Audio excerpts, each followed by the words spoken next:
Hello! Hello! It is Thursday! It's Thursday. It's Mario Party 2!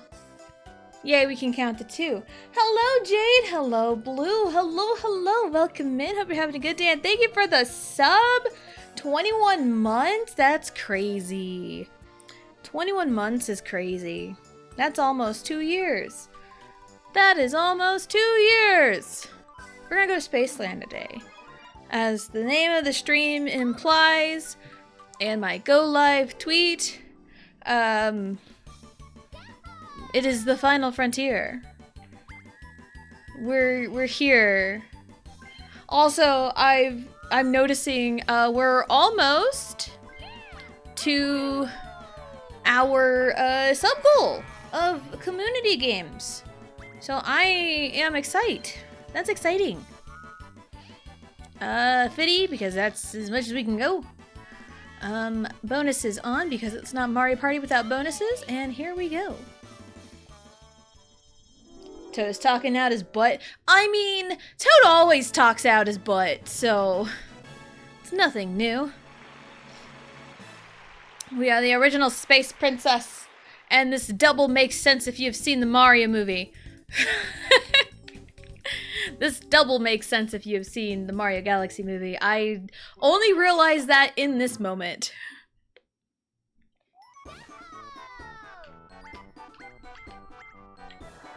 Sorry, I need a drink. Black hole Bowser.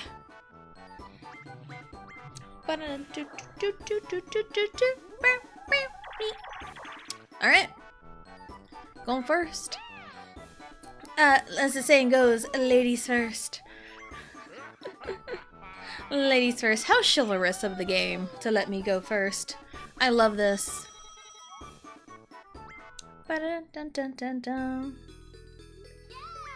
Alright, first start is over there. Not too bad. It usually kind of starts right there. So, it's not a bad first location. Alright, well, we are here. Message speed, fast, save, every turn, just in case something happens. Bam! You know, I saw that coming a mile away. Rolls a 10 for the placement, and then rolls a 1 immediately after. We are so back. So how is everyone doing today? Anything eventful happened so far? I know in my time zone, which is the central time zone, it's only 12:30. Nothing super interesting has happened. I had to finagle my way around to park at the preschool to drop off Riley because they decided today was a wonderful day to get started on repainting the crosswalks. During the school day, especially preschool, which is a high traffic area, so it's really a choice. And I didn't guys, don't crowd around me. That's not how we do that. Guys! Dude! They sandbagged. They threw the minigame, which is stupid. Because they were going towards me, and I'm like, no, get away from me. But then they went towards me again, which is rude. If this is how it's gonna be, we are in for an adventure here. Actually, I probably should have, but it's gonna throw everyone around, isn't it? Yep. We're having a party. So yeah, they're repainting the crosswalk at the elementary school that Riley goes to, and it was something. It was something to finagle my way around, because I didn't see they were doing half of it, because the way I come in on the street, I can only see really the side that they're painting, so I couldn't tell if the entire street was blocked or not. But luckily it wasn't, but I couldn't tell at the time, so I had to do some shenanigans to park But it's fine. I think it'll be okay by the time I pick her up. I'm a mess, mess, mess, mess, mess, mess, mess. I'm a mess, mess, mess, mess, mess, mess, mess. I'm a mess in distress, but we're still the best. Dress fearless, say yes. We don't dress to impress. Hello, DA. Hello, hello. Welcome in. Hope you're having a good day. I am the anchor of the relay. Love that. Alright. But yeah, like nothing other than that, like nothing really interesting has happened today. You know, the more interesting things will happen later. More of the interesting things will happen later. Whee! We did it. Because there's a pre-enrollment for kindergarten starting at 4 o'clock. It goes from like 4 to 5:30, I think. And it's kind of a chance to, you know, get people enrolled when they can and, you know, kind of meet the staff, meet the principal and the nurses. And I know the principal and nurses from when Allie was, in grade school, at least over in that grade school. Nice.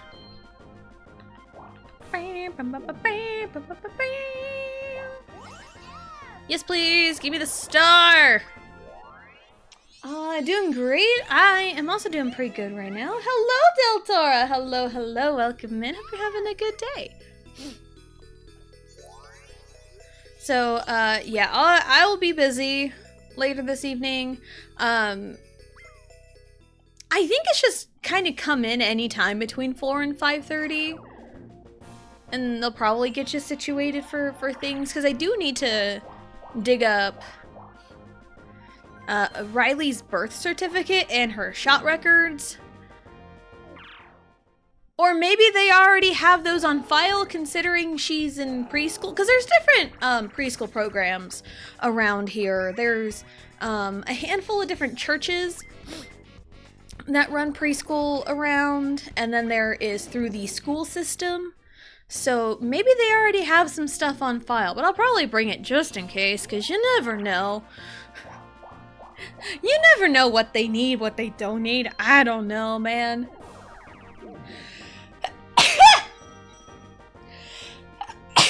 I'm allergic to talking about school. Goodness. Makes me feel nostalgic about old Meet the Teacher events when I was in elementary school. I know, when I was a kid, we did like open houses. Because, it's different now with how online it is. But when I was a kid, by like early August, the school would like post the class list on their door. So you would have to go up to the school building to see what class you were in. And so like we kind of hear around town like, oh hey, they, you know, school posted the class list, so let's go check it out and see what class we're in. And then like what the hell? There we go. I think I just needed a rhythm. So like they, I think early in the year, like one of the first Tuesdays of the year, there was like an open house so the parents can like meet the teachers and everything. So that was how we did it when I was in grade school. That was how my school did it. Other schools do it differently. And when Allie was first in preschool, they had like a big open house right before school. So you go like meet their teacher and everything. And so like we did that. It was like really crowded because it was like a set time. Yeah, it was like really crowded, and it was a pain in the butt kind of. But then the next year, a COVID protocols were in place, and they kind of set it up like a parent-teacher conference. They call it like parent-teacher connections. And sorry, something in my eye.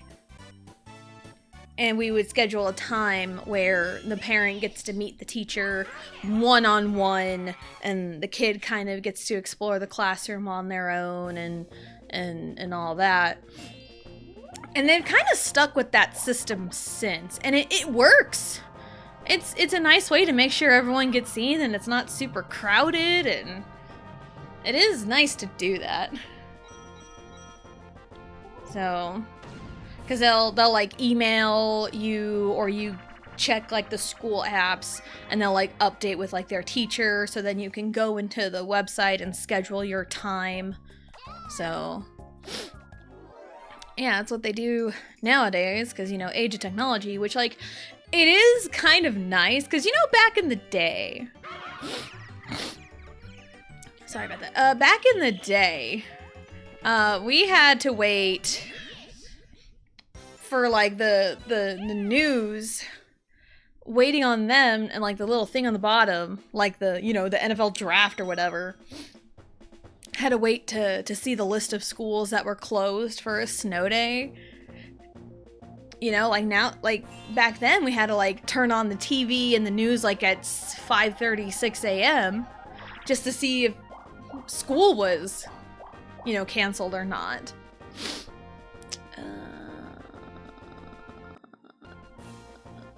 I'll try for a 9, I'm sure. And nowadays, it's just a simple text message at 6 a.m. Hey, school's canceled. Or they'll send a text like the night before or something. Which, I know it's like, back in my day, this was so much easier back in my day. But, actually getting sent a text message to say like, hey, there's no school today, snow day. It's like, alright, cool. And just go about your business. No turning on the news to wait for your school to scroll on the bottom. None of that. Best viewers! I don't need the best viewers. I already have them. I already have them. Thank you. Got a DS game on the way, so hopefully it arrives in good condition. Nice. Hopefully it does arrive in good condition. That's always like the worry whenever you buy like, especially like used games. Because like, no matter like what it's listed, there's always like the innate worry about like, is it going to be in good condition? Is it going to get roughed up in the shipping or whatever? So hopefully it arrives in good condition. Hell yeah, you do. Yeah, that's right. We already have the best viewers. I may need to blow my nose, but luckily I have baby wipes right at my disposal. Because even though we don't have like a baby anymore, baby wipes are just nice to have. So give me 1 second.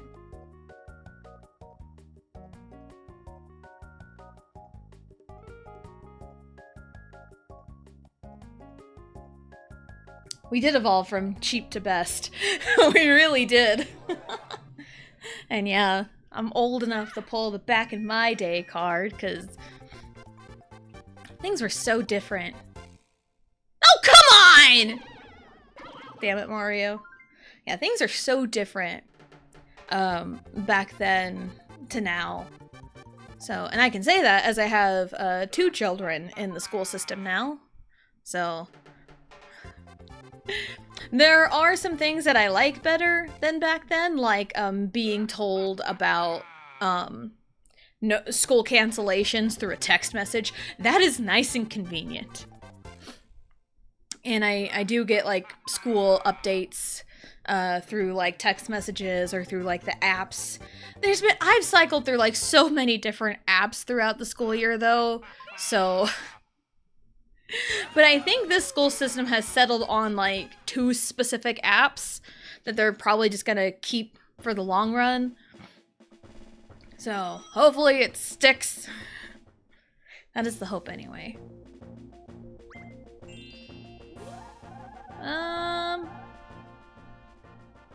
We can make it, right? 1, 2, 3, 4, 5, 6, 7. 8, 9, 10, 11, 12, 13, 14, 15, 16, 17, 18, 19, 20, 21, 2, 3, 4, 5. I need a 26 or higher, I believe. Lazaga time? It's Lazaga time. Well, I ain't getting a 26 with that roll. Ah, we getting 21. We're old enough to drink and gamble. I can also do this to screw him over. Oh, it begins. It begins. Ha ha ha ha ha. I don't care how much you take as long as he dips under 20. Hee hee hee hee.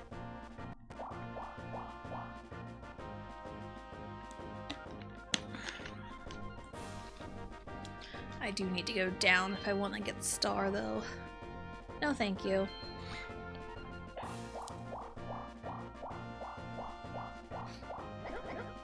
Hello, Starlight Jenny. Hello, hello. Welcome in. Hope you're having a good day. Oh, I get another item. Can I get it? It's the same things as I had before, so maybe if I just do the same thing. I also don't remember. It's fine.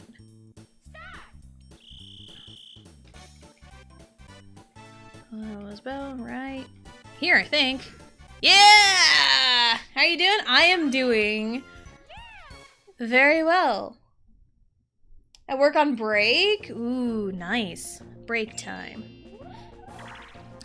I like break time. I do remember.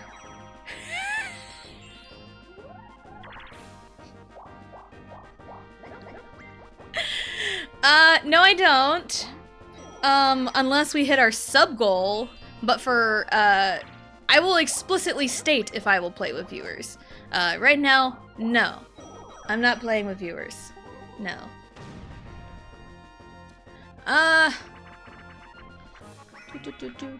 Because we have a sub goal going on for community games. So, there you go. This way. Yeah, that's how I hold my controller for this.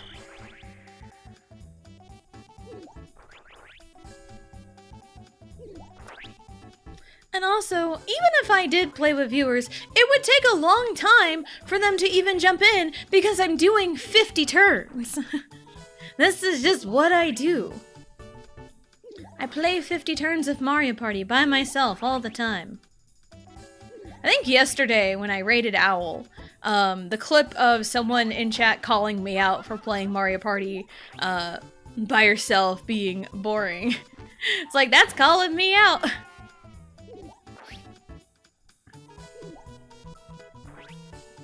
Alright. Recently received Pokemon Pearl version, which arrived in an authentic copy. However, the case and box art were damaged during transit. So I was seller and they offered me a free case and partial refund. Ooh! That's nice. That's nice of them. And like in transit, you know, like anything can happen in transit. So, but that's so nice of them. They didn't have to do that. No. I don't want to battle. I don't want to lose my money. Oh. It's fine. I'll do it. Is Mario Party your favorite? Mario Party 3 is my favorite, but I have played a lot of 3 recently. So I have shifted over to 2.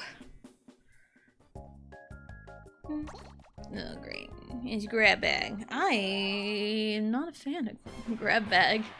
At least in this one, because like it feels so unfair for grab bag here. I'll take this, thank you. Goodbye.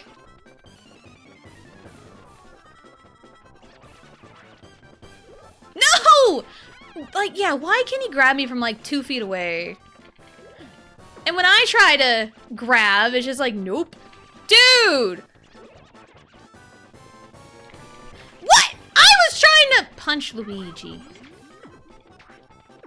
Yeah, whenever I try to punch from the front, I don't get to grab them, but they can punch me from the front and grab me that way. It's so stupid. It's so stupid. Oh well, it's fine. Remember 3 play Storm Mode so many times? Me too. I know when it first came out to Switch Online, I think a couple years ago, I did a whole thing where I did story mode with every single character. It was pretty fun. Oh no! I should have paid attention. It's fine. I mean, no matter what I did, I would have been in trouble because I wouldn't have made it out of the line. Well, there goes all my money. I am broke now. That's okay. Art imitates life. That's probably his revenge for stealing his money and making him miss out on the star. But also, of course, Wario gets to roll high enough to get it, so that's another worry. How dare. I know. Like, Grab Bag in Mario Party 1 isn't, like, too bad. It still kind of has that same feel, but, like, Mario Party 2 just seems super egregious with the AI behavior. Because, like, I was just trying to punch Luigi, but then, like, Mario just overtook it and just stole from me, which is super unfair. Oh well. I'm the one that chose this life. And the life has chosen me. It is okay. Dude! Alright, changing targets. Wario is enemy number 1.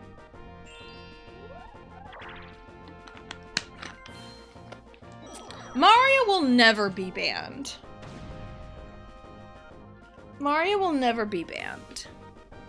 And also, I control who gets to be banned. So, I make that decision. Alright. And I know, I want to say specifically Western Land Wario is banned. Because for whatever reason, Wario on Western Land is like super cracked.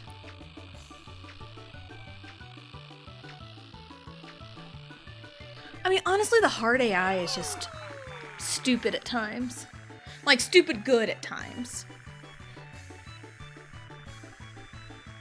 And it's like, I can never figure out why they make the hard AI so good at, like, mashing. Because, like, I am not a bad button masher. I can mash the button really fast. Not, like, super duper fast, but, like, you know, faster than average. I don't know if it is the Switch Pro controllers. I don't know if it's just the way the AI is. But like, man, sometimes it's like... Where was this last turn? Oh, excuse me. Now I got the hiccups. That's wonderful. Yeah, I don't know if it's just the hard AI, but it's like, it's cracked for no reason. 1, 2, 3, 4, 5, 6, 7. 1, 2, 3, 4, 5, 6, 7.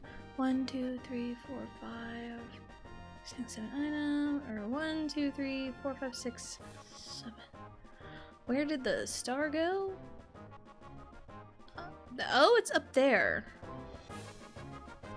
I'm gonna go this way. Just so I have enough time to collect the money that I need. Hello, Antonio. Hello, hello. Welcome in. Hope you're having a good day. So yeah, but also I didn't grow up on Mario Party 2. I didn't really start playing Mario Party 2 till about like high school. Because I grew up on 1. We owned Mario Party 1 growing up. And me and my sister rented Mario Party 3 a lot when we were kids. So we played 1 and 3 because our video game rental store didn't have Mario Party 2 in stock. So we had some friends that had Mario Party 2. Like, I played a little bit of it, but like I didn't like actually sit down to play it. One shot, one chance! Boom shakalaka! Yeah!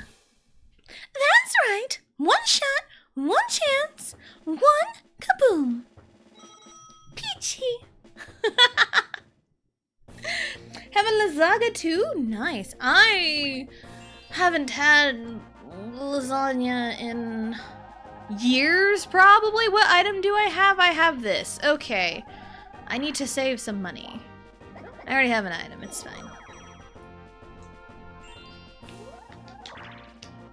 Haven't had it in probably years because we used to get like this like big frozen meal lasagna that we like threw in the oven for like an hour.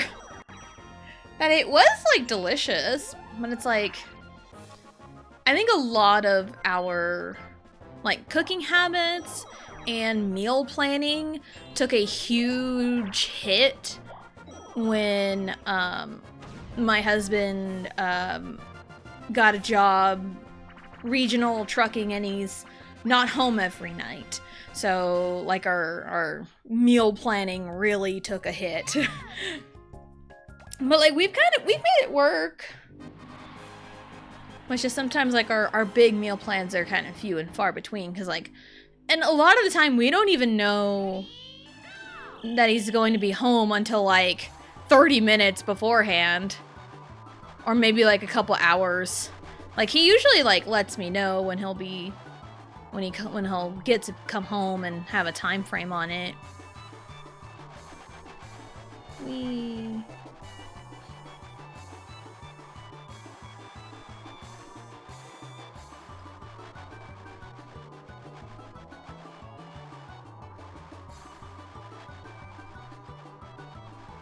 Bloop. I did it. Hello, Johnny. Hello, hello. Welcome in. Hope you're having a good day. It'd be really funny if you're having lasagna too. Everyone's having lasagna. We also used to do this like cheesy potato bake. It was really, really good. Put it in the oven. Put some salt and pepper in it. And you're good to go. Okay. I have a better chance this time. How's pasta? Oh, I read it. I read it. I just didn't answer it. My bad. Pasta's good. Pasta is good. 9-9. Where was this the last time? I needed this roll the last time. This is overkill. This is overkill for this one. Oh, thank goodness I had enough money. That could have been a disaster had I not realized. Yeah, pasta's pretty good right now. Just got distracted with everyone talking about lasagna. Aha! Take that, Mario.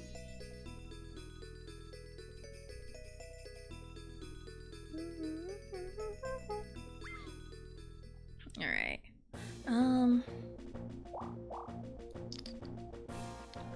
I don't have enough money for Boo though. So 1, 2, 3, 4, 5, 6, 7, 8, 9, 10, 11, 12, 13, 14. Hold on, let me recount that. I don't think I'm gonna land on the bank, but 1, 2, 3, 4, 5, 6, 7, 8, 9, 10, 11, 12, 13, 14. I'm one short of the bank. Damn it! Ah!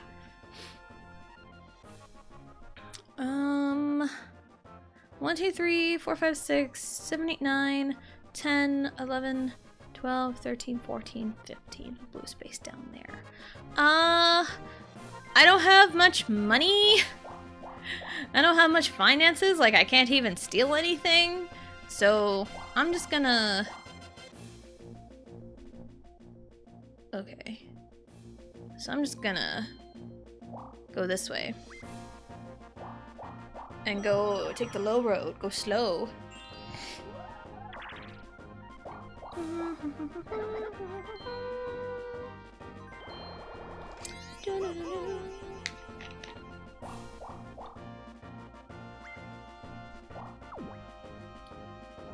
Should we all be Johnny? Yes. Yes, let's all be Johnny.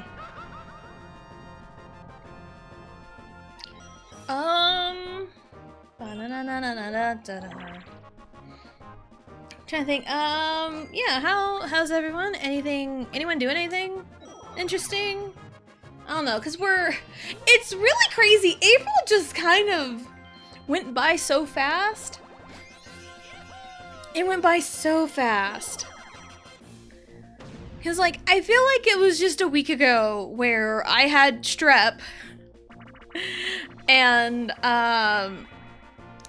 Riley had her infection on her toe. Feels like it was just a week ago.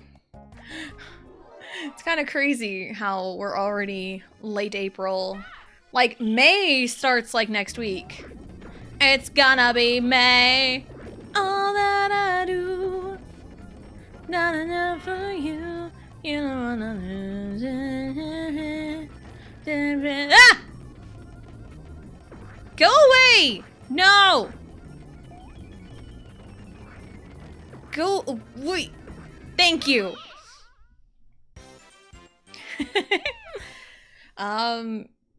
But also with May coming up, that means school's gonna be over and we're gonna like switch to summer hours, which is gonna be fun.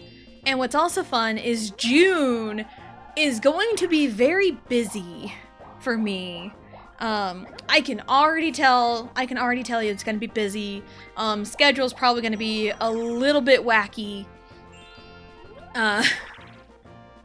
There's gonna be a lot of shifting around the normal schedule probably, because like usually April, you mean 2020 to 2025? I mean, yes.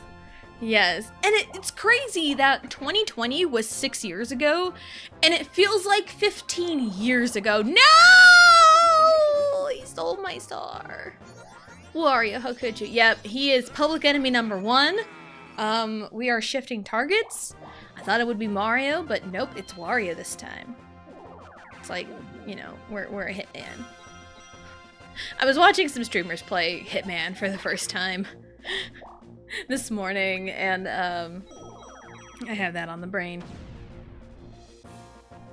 Do much besides hang out with friends? I mean, hey, it's still hanging out with friends. It's still something. Still socialization. But yeah, I can already tell you June is going to be super duper busy. Alright, Mario, Peach, Mario. Okay. What? I usually don't pause for this. My brain just didn't compute. Okay, Peach, Mario, Luigi, Wario, Peach, Wario. Okay. To me, it feels like 15 days ago.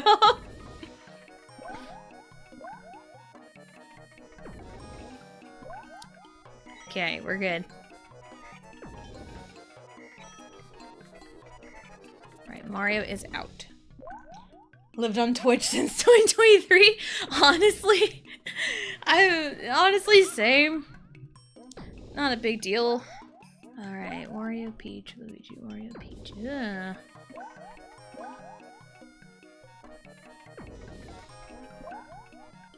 I think that made it worse. No, Luigi saved me!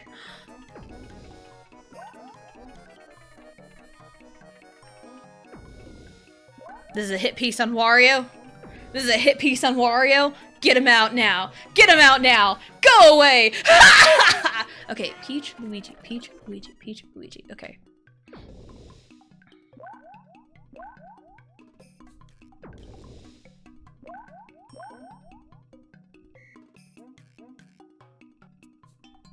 Okay. Now whatever he does, I just pick the opposite. He picks 1, I pick 2. Ta-da!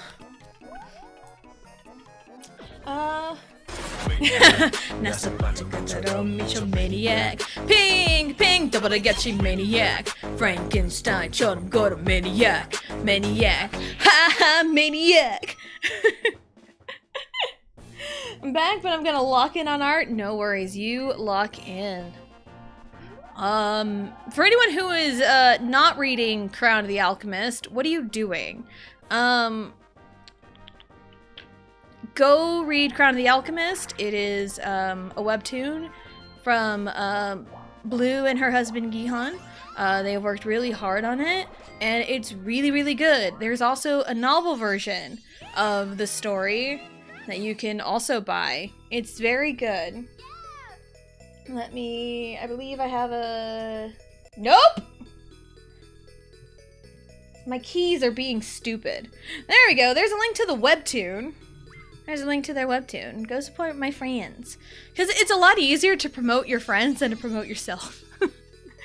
It's so much easier to promote other people than to yourself.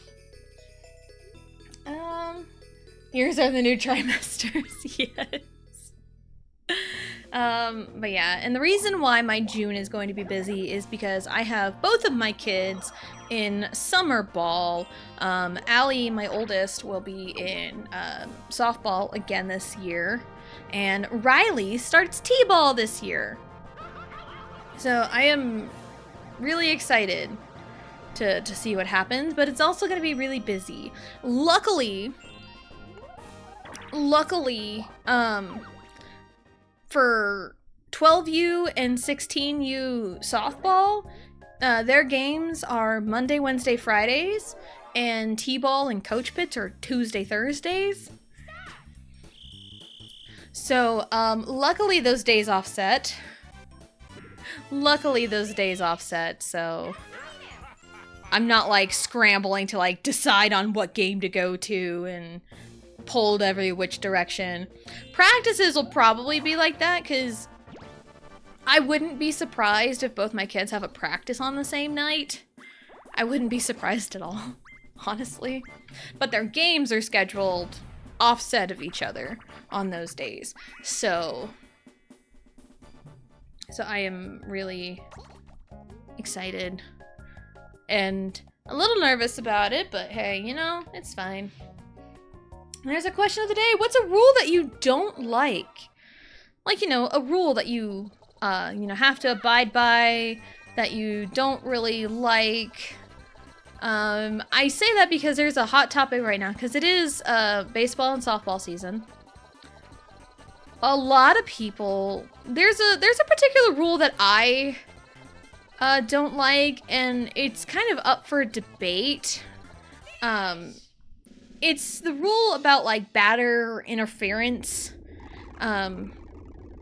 because, it's like, oh, after a pitch, the batter has to, not like, they don't have to, but they need to stay in the batter's box, and wait for, like, the play from the catcher to be over, but, like, there's, like, rules, like, there are certain conditions where they can step out of the box. But it's one of those, I was always taught to step out of the box every single time. I was always told that. So that's how I was taught. Like, if there's nobody on, yeah, stay in, keep one foot in, just kind of reset yourself and then go back in and, you know, continue the at-bat. But, like, if there's runners going, like, and a lot of the time, the catcher will often make the throw so fast, like they already have it on lock, and plus they gotta work around the batter anyway. So by the time I step out of the box on a pitch, the catcher's already throwing. So, like, that's kind of one rule that I'm not, like, the biggest fan of, because I'll do this minigame and then I'll talk more about it. Alright, 1, 2, 3, 4, 5, 6, 7, 8, 9, 10, 11, 12, 13, 14, 15, 16, 17.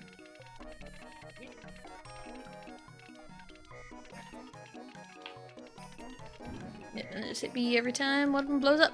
So, I say that because there was an incident that I happened to come across on TikTok yesterday, and there's two angles of this incident.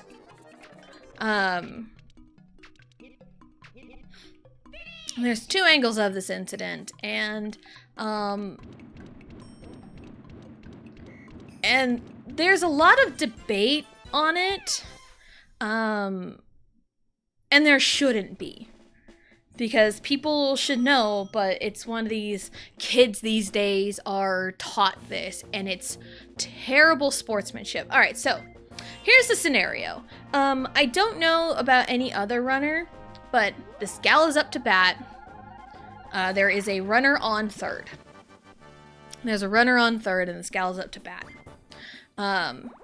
The full clip I've seen with more context, there was a pitch, catcher dropped it, tried to, like, look at runners, nothing, you know, no play, no nothing, throws it back to pitcher, continue the at-bat.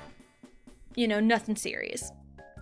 And then the next pitch was, you know, ball or a strike, whatever. Batter, I think she turns around and like backs out of the box, you know, because there's a runner on third. But the runner on third isn't going. They're not going. It's clear as day that they are not going. And the catcher walks towards the pitcher like she's going to throw it back to the pitcher, but instead pivots and turns and just fires the ball right at the batter's head. Now, it's framed to... I should have picked the Whomp. My god, Wario needs to die. Wario needs to die. Anywho, I bet you if I would have picked Whomp, the Thwomp would have won. Yeah. Today's just not my lucky day, I guess. So yeah, the catcher throws it and just beams the batter, who is out of the batter's box. She just beams the batter in the head. And there's a debate about it. Why is there a debate? Here's why. Because this batter interference rule, if the batter purposefully is in the way of the play from the catcher, I believe the batter's out.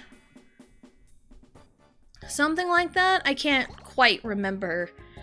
And everyone's saying, oh, it's that. No, if you look at the catcher's body language. And also, there's pretty straightforward evidence.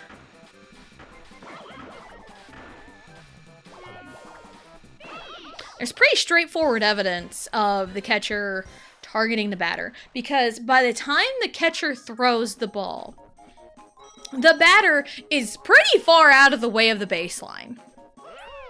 And also, if there was a play at third, the catcher would have already thrown the ball by that point. And so it's like the catcher would have thrown down the baseline to the third baseman if they were going to make a play at third.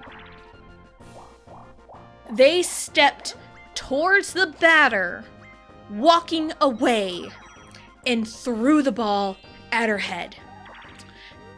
And the batter got a concussion from it. Like, she was hurt. Like, that's assault. And there's people that don't see a problem with it. Luckily, I see 70% of people that are in agreement that the catcher should have been ejected after that incident. And yeah, it's kind of up to the umpire or whatever to notice it, but like, yeah, that's, yeah,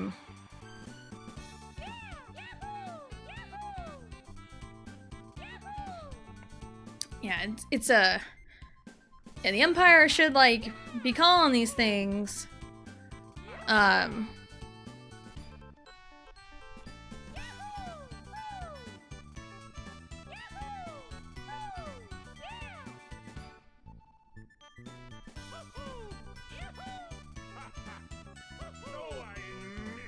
Wario, you can't dance.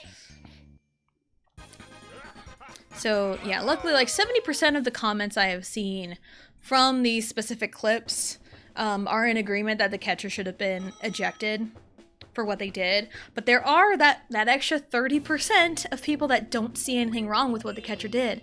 And that's the problem with sports today, is like these kids are being taught very unsportsmanlike things. I am honestly busy right now. I can't answer that.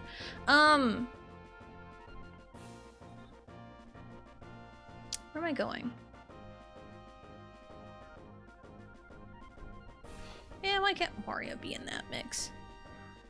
1, 2, 3. Where's the star at? Where is the star? It's over there. Okay. Let's go up. So, yeah. It's a big problem in youth sports is people are teaching kids like the wrong ways to play the game. And they're teaching really bad sportsmanship to these kids that develop really bad habits of the game. Like this catcher. Like, who the fuck taught her that that was okay to do? Who the fuck taught her that it was okay to just assault somebody? Who the fuck taught her that it was okay to give somebody a concussion to try and get a free out? Who the fuck decided that? Yeah, I know I went a little too far. It's fine. Yeah, who in the fuck decided that?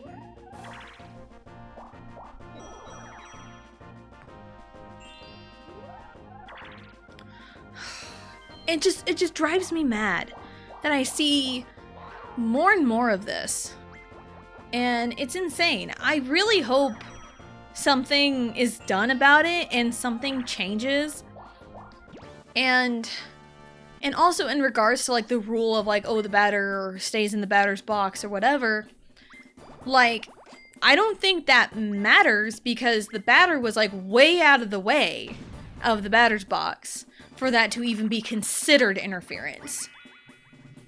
So, yeah, it's just awful.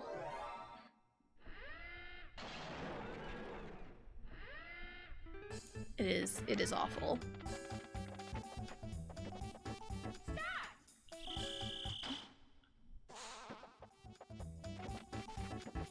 And like I'm just really passionate about sports and everything, especially like kids sports because I do have kids in sports. So it really upsets me when I see a blatant disregard of just empathy. You know? It's like, and you can tell this was 100% intentional because the catcher didn't even check on the batter. Because I've seen, even in the pros, in different levels of you know, ball, that like anytime like someone is accidentally hit, like even a catcher throws it and accidentally hits the batter by accident, the catcher usually checks up on the batter, which is the right thing to do. It's like, yeah, check up on someone you just freaking hit. It's like, are you all right? You know, like that's good sportsmanship. This catcher didn't even bat an eye, didn't even look again. Right after she beamed him in the head, she turned to face the pitcher like nothing fucking happened. And it drives me insane that, you know, that people do get away with this. It's insane. That's like really bad sportsmanship. Sports ball, yes. But yeah, I'm just really stupid passionate about it because it's ridiculous. It is ridiculous.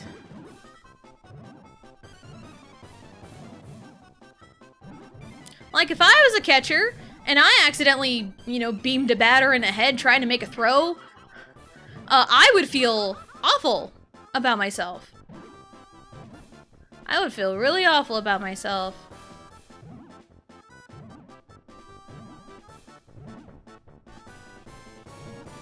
And I would, like, immediately apologize to the batter. And, like, I have caught before. I played catcher before. So, I can understand, you know.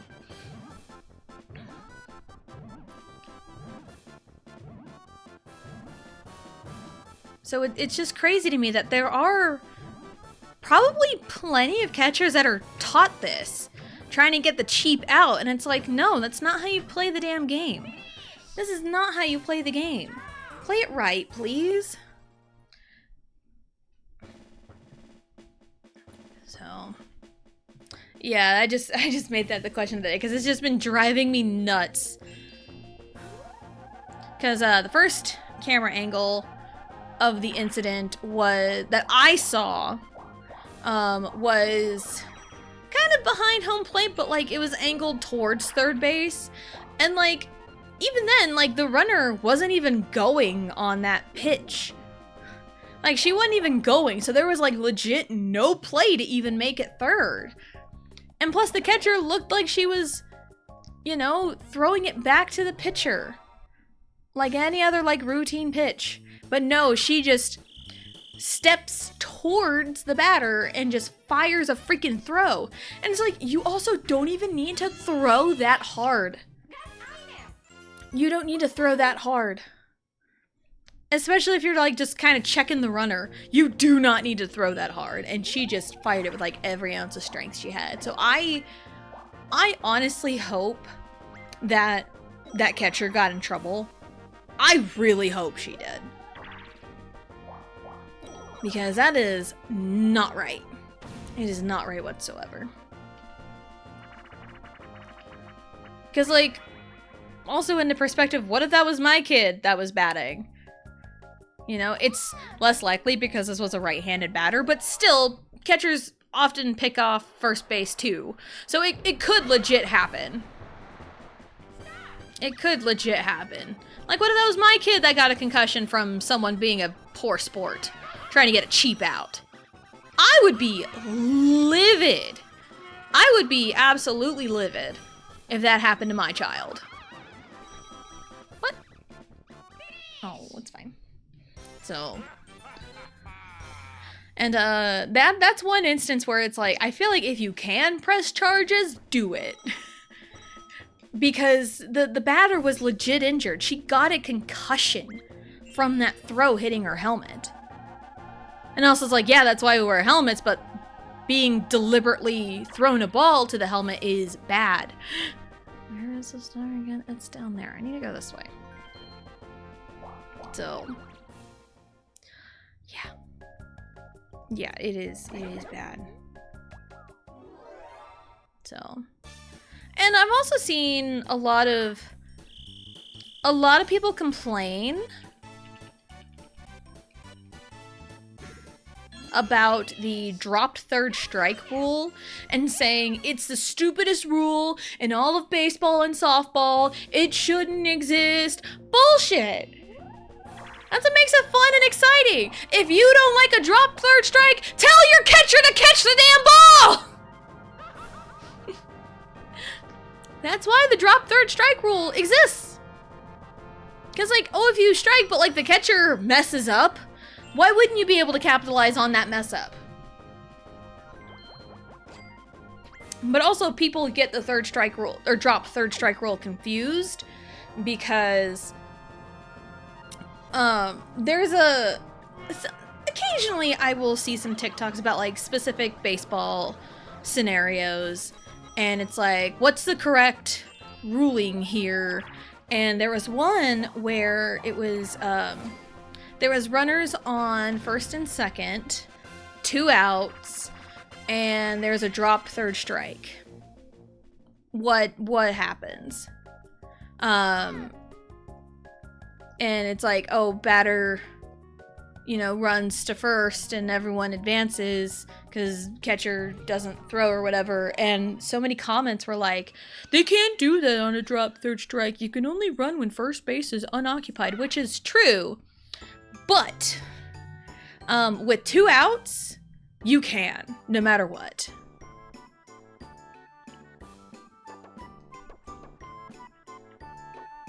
So drop third strike is you can run when the catcher drops the ball if and only if, if first base is unoccupied or there are 2 outs.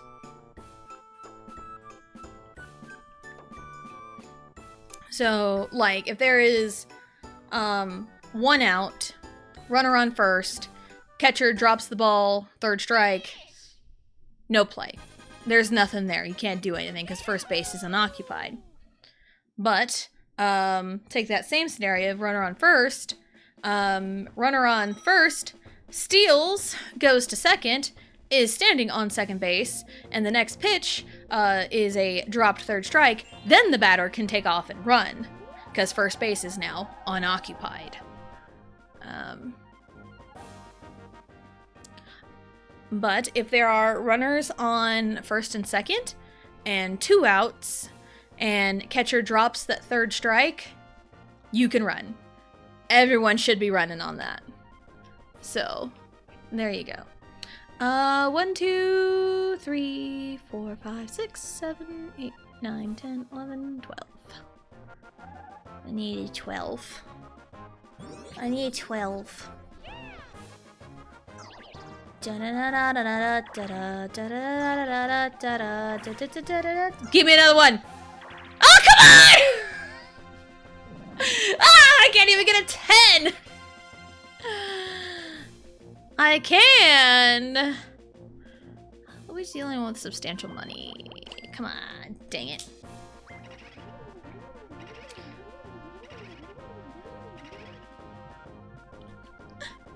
So yeah, that's explaining baseball rules to you guys, because there's a lot of nuance in baseball rules.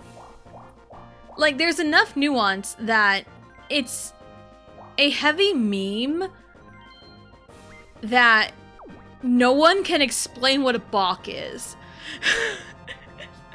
Like, nobody can explain what a balk is. It's extremely hard to explain. Essentially, a balk is when, like, a pitcher messes up. But it's like, how do you know a pitcher messes up? Depends. It depends. I've seen people equate, comparing explaining a balk to explaining an infield fly, but I feel like an infield fly rule is easier to explain than a balk. Because the infield fly rule is batter, let's say there's like runners on first and second, and the batter pops it up way high into the infield, right where one of the infielders resides. Umpire calls infield fly. Automatic out. And an infield fly is essentially a pop fly that is easy to catch by an infielder. If the umpire thinks it is a very easy ball to catch in the infield, they will call infield fly. And once infield fly is called, then the runners, I think they have to tag up, can run at their own risk. Yeah, I think they have to tag because it's technically assumed the ball will be caught. Because there is, I think there's like a story of like a triple play can happen with nobody touching the ball. It's pretty crazy. I want to say it's set up like runners on first and second. Batter pops it up real high. Infield fly rule is called. Out number 1. Something about the runners like overlapping each other too, and that's another out. And then I don't remember what the third out is in this story. But yeah, the infield fly rule is essentially, it was essentially created so players can't purposefully drop an easy fly ball to double up on outs. That's what the infield fly rule is for. He almost got the bad number. So, like, if there is no infield fly rule, if there's, you know, runners on first and second, they're pop fly, when it's a fly ball with less than 2 outs, your runners are real close to their bases. They're real close to the bag.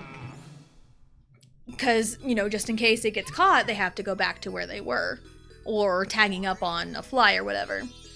And with the infield fly rule, or without it, the fielder fielding that pop fly that's in the infield easy to catch, they can purposefully let it go to cause the runners to advance forcefully, and then an easy boom, boom, boom.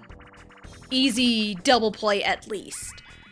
So the infill fly rule was created so that doesn't happen. So you can't just like metagame it, essentially. So now it's like, oh, if an infill fly rule is called, runners run at their own risk. They don't have to go. So, and the batter is automatically out whether the infielder catches it or not. But that is like a judgment call on like the umpire whether it is easy to catch or not. So, there you go. There's some, yeah, I can explain the infield fly rule better than I can explain a balk. I don't think the two are equal, honestly. But yeah, it's such a meme in the baseball community that no one can explain what a balk is. Yeah, it's pretty much when the pitcher messes up. How do you know when a pitcher messes up? I don't know. Depends. There was one that happened recently that's pretty easy to explain. I don't remember what team it was. Rockies? No, it was somebody. I don't remember. Or the Brewers? I don't remember. Anywho, pitcher is pitching like normal, and you know, he's pitching however which way, and pitchers can pitch from two starting positions: a full windup or from the stretch. So one, and no one's really. Anyone over here? Mario's there.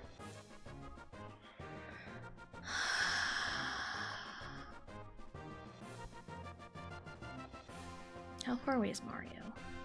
1, 2, 3, 4, 5, 6. He needs a 7 to reach that. That's kind of high, but knowing Mario, he'll probably make it. I have to start from scratch again. But also, that's Bowser. Either way, I'm losing money. It's fine. Let's do it. Let's take the chance. He rolled exactly a 7. Do you see this? Do you see what I'm working with here? Like, the odds are stacked against me right now. The odds are stacked against me. I should have went the other way. And I also bet you, I'm on the Switch too, so I can rewind N64 games. I'm not going to, because this is just more entertaining, honestly. Because, like, what do you mean he rolled exactly the amount he needed to make me lose all my money? Like, what do you mean? I should have went to Bowser. I should have went to Bowser. Ugh.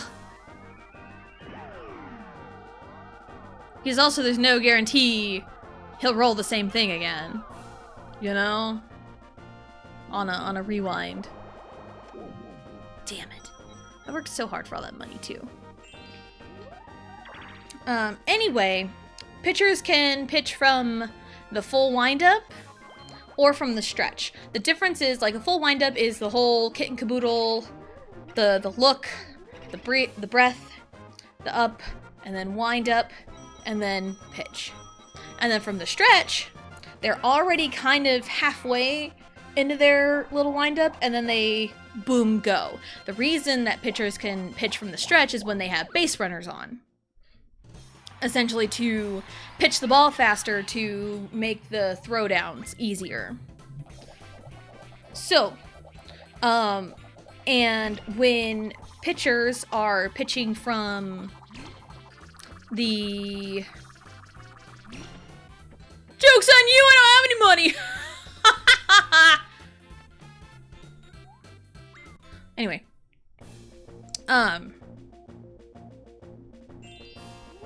So, typically when there's no runners, pitchers will pitch from the windup. And if there are runners on, it is assumed that pitchers will pitch from the stretch. Now, if a pitcher wants to pitch from the windup with runners on, or vice versa, or from the stretch with no runners on, I don't know why they would do that, but they'd have to let the umpire know. The umpire needs to know what they are pitching from. So that way they know that they can't fake out the batters. Dude, Mario, please.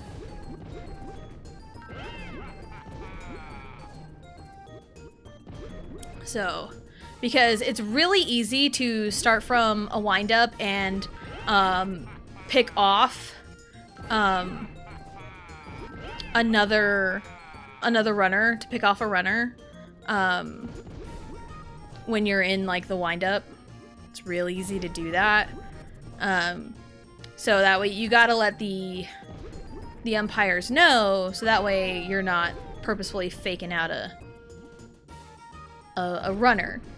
So this one pitcher from whatever team it was, I don't remember, failed to tell the umpire that they were pitching from the windup. And because they failed to tell the umpire they were pitching from the windup, it got called a balk. So, like, the pitch was perfect as can be, nothing wrong with what he did. His foot was on the rubber, everything mechanic-wise stayed good, but he just failed to tell the umpire that he was going to pitch from the windup, and that resulted in a balk. So a balk is just essentially when a pitcher messes up. And how do you know when a pitcher messes up? I don't know. 1, 2, 3, 4, 5, 6, 7... down this way. So, and even pitchers in softball can get, like, called a balk, and then, you know, what's an illegal pitch, what's not an illegal pitch. I've seen that debate, too, because I think recently they made leaping legal. I think recently in, like, the last, like, 2 years. Like, it was very recent that for softball pitching, for fast pitch, they made leaping legal. Because, so, with fast pitch, you know how, like, fast pitch, you do, like, the whole, like, windmill movement, you kind of do your rotation with the arm, and then, oops, and then you, like, snap. So, when you're on the mound, used to, you had to start with both feet on the mound. And then you had to push off and take your step and whatever. And you drag your foot. They changed it some odd years ago to where you only needed 1 foot on the mound to begin your wind-up. So I think once you step on the mound and you come together, ball in glove, you cannot move it again until your wind-up. And then, like, you start your pitch. So pitching mechanics for fast pitch, and I'm no pitcher. I am no fast pitch pitcher. I am, like, learning things on the basic level because Allie wants to pitch. So I'm essentially learning with her. I'm just an outfielder. I'm just a utility player that can't pitch. So, you step, bring it, and you step big with, like, the foot you step with when you throw. And then you like drag your foot and you finish your pitch, whatever. They recently made leaping legal to where both feet can be in the air on your, like, step and, like, delivery or whatever. I don't know the exact mechanical terms. I'm still learning pitching, okay? So it like looks like you're leaping in the air. Where people get confused is there is a term called crow hopping.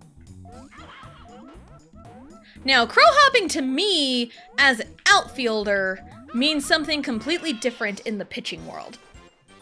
So, and I've, like, looked up videos, too, and looked up examples of this. Just to be sure, because I wasn't sure what the TikTok comment debate was going on about. About, was this an illegal pitch, was it not?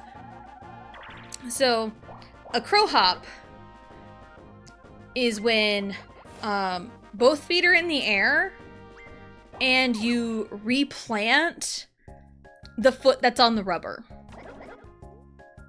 So you're, like, kind of doing a little skip. It's so weird to describe it without actually showing you.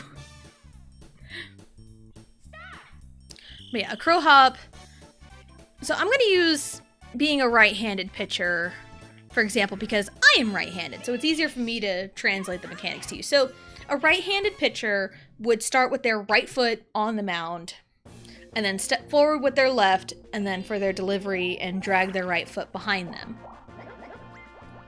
So leaping is legal. Leaping would be right foot on the rubber, like bring your wind up, and then when you push off, your back foot can be in the air, but the next foot that has to drop on the ground is your left foot when you step to deliver the pitch. Crow hopping is if I have my right foot on the rubber, I start my wind up, I jump, replant my right foot, and then step with my left and pitch. That is a crow hop. Crow hopping is illegal. They recently made leaping legal, but crow hopping is illegal. And people use them interchangeably, and it's not interchangeably. Again, I've done my research. Also, just as a side note, a little addendum here, normalize looking stuff up when you are not sure what the argument is about. When you're not sure on something, let's normalize looking it up and doing our research on it. Because again, I'm not a fast pitch pitcher, so it's like it's one of those, last I knew, leaping was not legal. Last I knew. Because I want to work with Allie at home on her pitching, because she really wants to pitch. So I was like, I'm going to do my best to try and teach her proper mechanics and stuff for the beginners, because I know the fundamentals of pitching and the proper mechanics, you can build on those later. So I've been seeing a lot of like pitching content on my TikTok feed. So, and it's like, last I knew as a softball player, you couldn't leap. And leaping was made legal not that long ago. But I probably wouldn't teach Allie to leap. I'm not gonna teach her that. I'll probably find some like proper mechanics to teach her, but it's one of those, like, Allie has such a good arm that I almost kind of, you know, and I also worry, but like, you know, kids can surprise you no matter what, because like being a pitcher, there's a lot of pressure to being a pitcher just in general. And like if I started younger on pitching, and you know, I probably could be a good pitcher, but it's like the mentality of it, you know. But I think my talents were better suited for where I ended up in high school, the outfield. So I got moved over there because Wario got it, that's right. 1, 2, 3, 4, 5, 6, 7, 8, 9, 10, 11, 12, 13, 14, 15, 16. Am I counting right? 1, 2, 3, 4, 5, 6, 7, 8, 9, 10, 11, 12, 13, 14, 15, 16, 17, 18, 19, 20, 21, 22, 23, 24, 25. If I can't get to 25, I can at least make some progress. Well, there goes that! There goes that! Give me a 10. That's not a 10. 2, 6, 9. Not quite right. Please don't give me this number one more time. To the window! To the wow! To the wow. Okay. So, anywho, yeah, I'm trying to learn, like, kind of good, like, drills to do to teach proper mechanics. Because I know I talked about last year how it's like, man, I kind of want to, like, coach now. But it's like, I kind of, like, chickened out of it. Because, like, part of me's like, I don't even know if I'm really ready to be a coach. Especially with, like, this age group. Like, 9 to 12-year-olds. That's a rough spot to be in, honestly. Coach Tessa, it's like, I feel like I could be a good coach. I just, I just don't know. You know? So I kind of backed out of it, and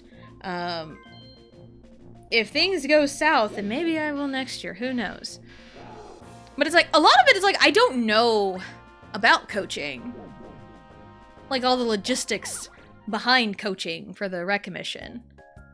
Like equipment. I'm sure I would get my own equipment, you know, and like how to schedule practices, how to know, you know, what to really bring for these kiddos. You know, I don't really know much of that, so I'd have to like inquire about it.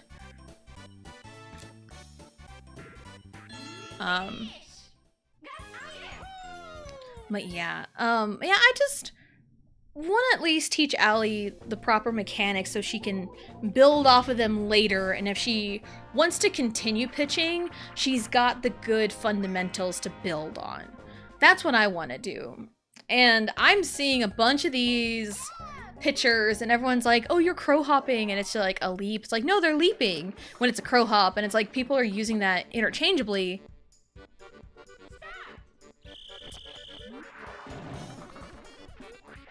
And it's like, no, they're not interchangeable. There's a difference. Like, watch their back foot. Like, whatever foot is started on the mound, that's their back foot. Did Luigi? No, I got that. Okay, good. Oh, he had a, okay. But yeah, like, watch the foot that starts on the mound. That's how you'll know what's a crow hop or not. And there was a clip on TikTok that I saw of this gal pitching in a game, and the umpire immediately called the illegal pitch.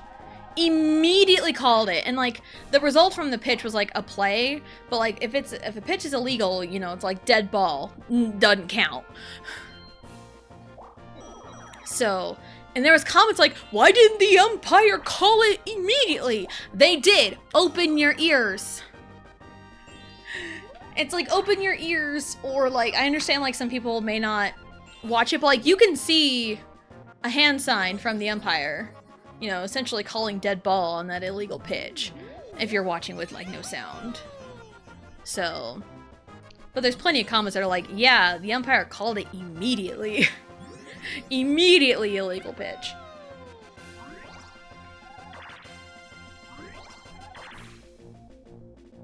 So, but yeah, I also think part of me is kind of afraid in a way with Allie playing ball that she'll kind of be stuck in specific positions, because baseball is like super discriminatory against lefties for like no reason whatsoever. They say, oh, it's the most efficient way to play the game. Yeah, but it's like, lefties are limited, and it's stupid. They only like lefties when they're batting. Because if a right-handed batter starts batting left-handed, their dominant hand is on the bottom, and that's what creates all this exit velocity bullshit. I mean, I tried it when I was like in 7th grade softball, and I can bat left-handed. And I know softball also has slap hitters, and slap hitting, that's a whole different mechanic. That's a whole different thing. But like a lot of you'll see a lot of MLB players, you know, bat left-handed, mainly for the power and the exit velocity of their swings. And it's like, dude.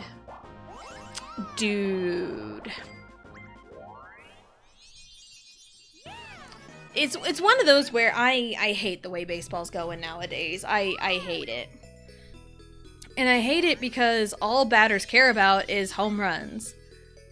But I've seen it from the Royals a couple times, and I've seen it from the Tampa Bay Rays.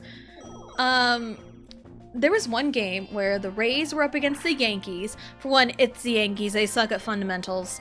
It's been a problem for years. It's how they lost the World Series 2 years ago. The Rays bunted 3 times in a row on the Yankees, and the Yankees didn't know what to do. They didn't know how to field a bunt. And it's like, how do you not know how to field a bunt? But also, I do remember, and this was like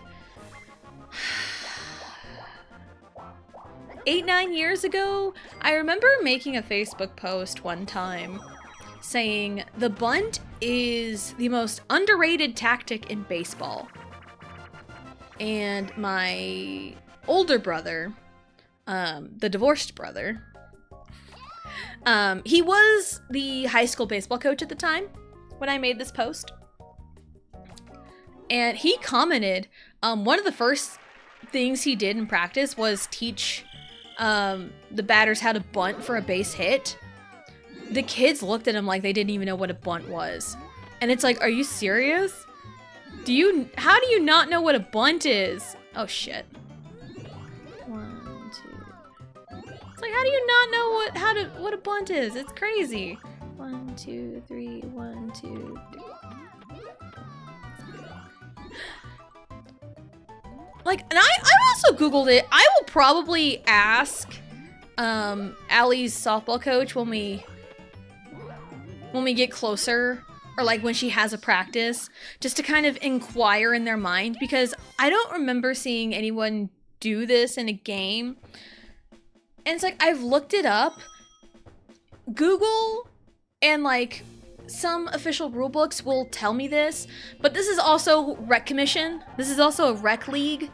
So I am not sure if stuff like this is legal or not.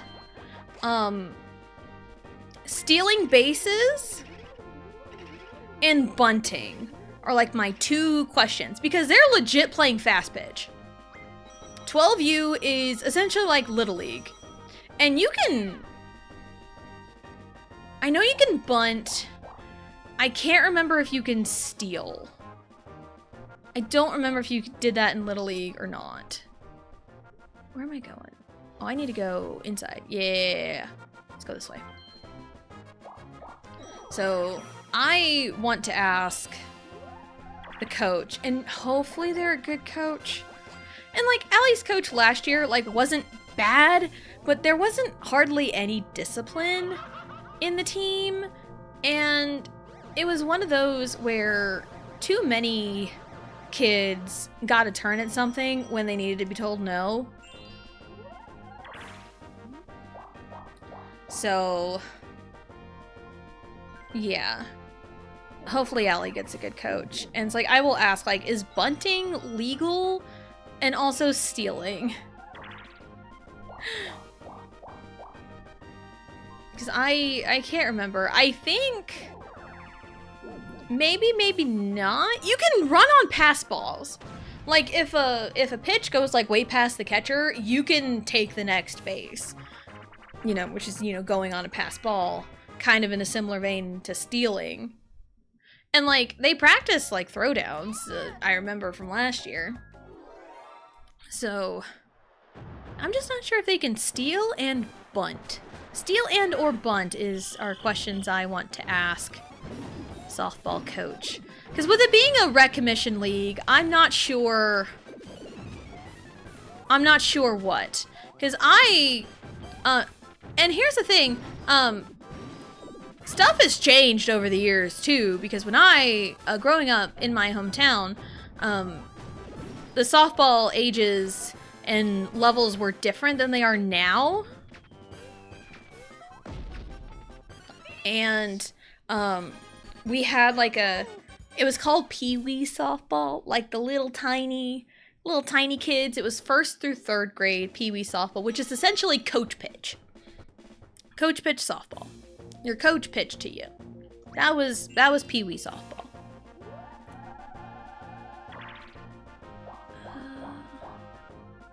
Dowie. And the next level was junior softball, which is, you know, player pitch, but it's slow pitch. So you wind back and then underhand toss. No big wind up on the mound. No, none of that. And then 7th and 8th grade,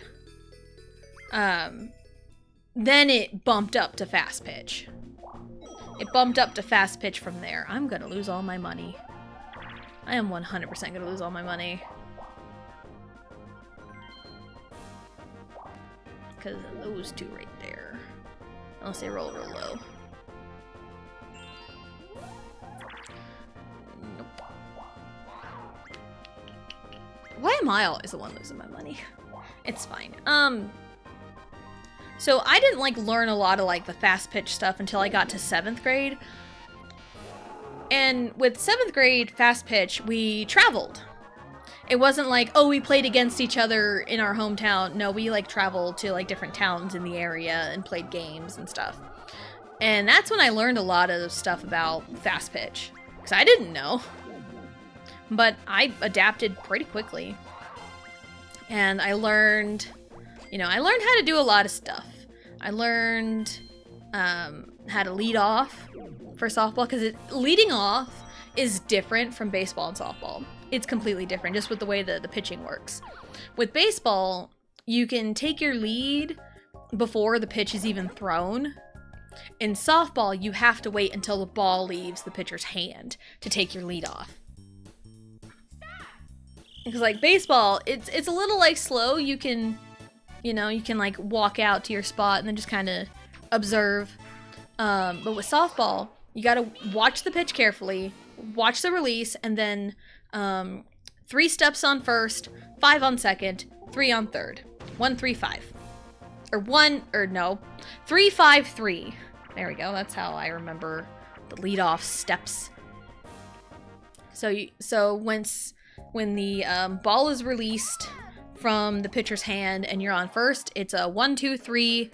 Watch what happens. And it can be quick. When you hear the crack of the bat, watch where it goes. Unless it's 2 outs, and then you're just going. You know, 2 outs, crack of the bat, you're gone. You're running. You're running like your life depends on it. But any other time than 2 outs, like 0 or 1 out, it's run on a ground ball, freeze on a live drive, tag on a pop fly. Those are the 3 steps. So, I always get the good rolls when I don't have money. Love that for me. I need to figure something out, man. 1, 2, 3, 4, 5, 6, 7, 8, 9. That'll get me sent to back there. 1, 2, 3, 4, 5, 6, 7, 8, 9 over there. 1, 2, 3, 4, 5, 6, 7, 8. Ooh. Down. Please. Give me my money back. Thank you! Made my money back and then some. How much you want to bet I'm gonna lose it, like, immediately?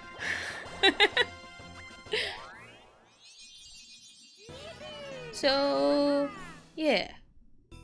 Softball and t-ball is the reason I'm going to be busy in June. I know we're not at June yet, but we're getting close enough, because when school gets out, stream times change and shift a little bit. Because the typical schedule is to start at 12 p.m. Central Time. I try to. This school year has been a little bit different because Riley is in the PM preschool class, and PM preschool starts at 12:15. So I don't get started till like 12:20? 12:20, maybe 12:25? Like, it's been consistently like 12:25 is when I'll get started on stream, like hit the go live button. So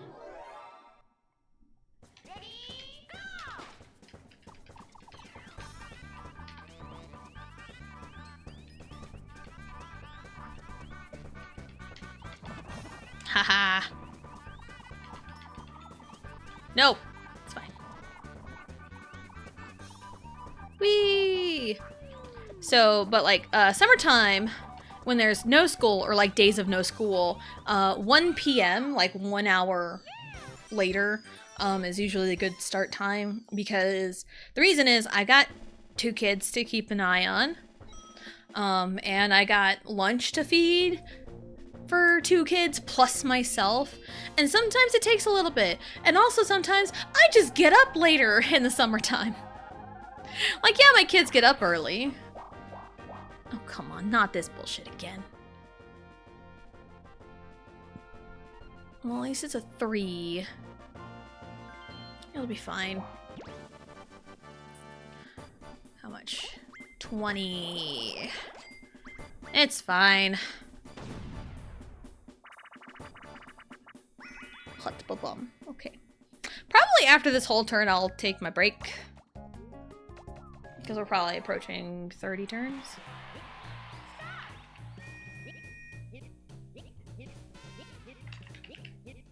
Go away, Wario. What?!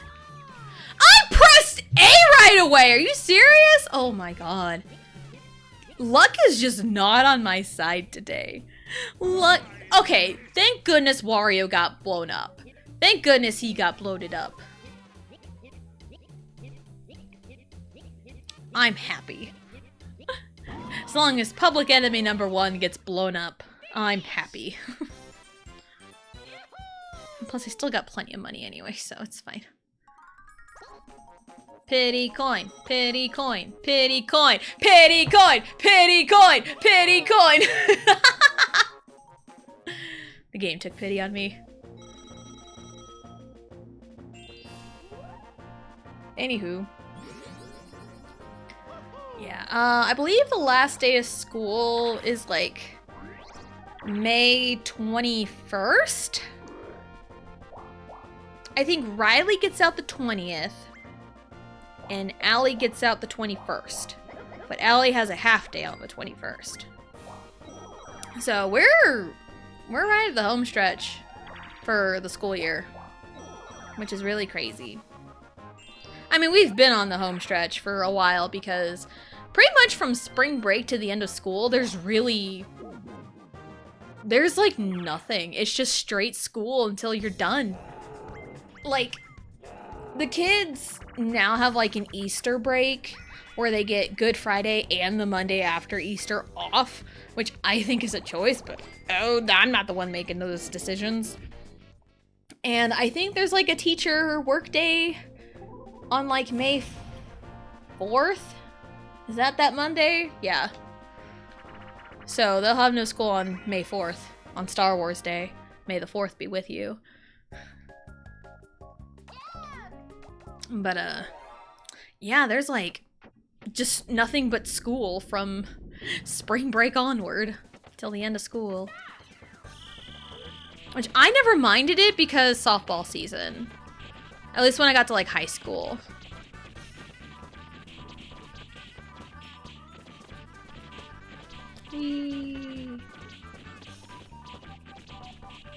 Just focused. My thumb is slipping off the control stick.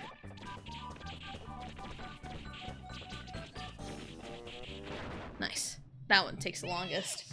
I mean, if you just straight punch it, you know, you're just continuously doing damage. I think the attack that does the most damage is the hip drop. I think the hip drop does the most damage. But it's really hard to get on top of the statue. Okay, we're going to take our break. We're going to get up, stretch, go to the bathroom, grab a snack, do whatever it is you need to do, and we'll be right back.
Alrighty, we are back.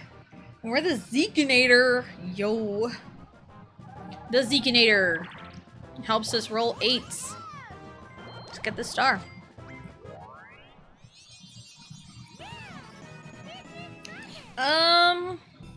Nothing in particular happened during the break. I had my fruit snacks, and then I had a little tiny bite-sized Snickers, and that's it. That was my snack.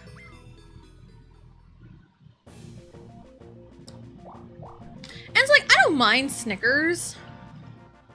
My only, like, real quote-unquote issue is when, like, the peanuts and stuff kind of gets stuck in my teeth. Because that'll happen sometimes.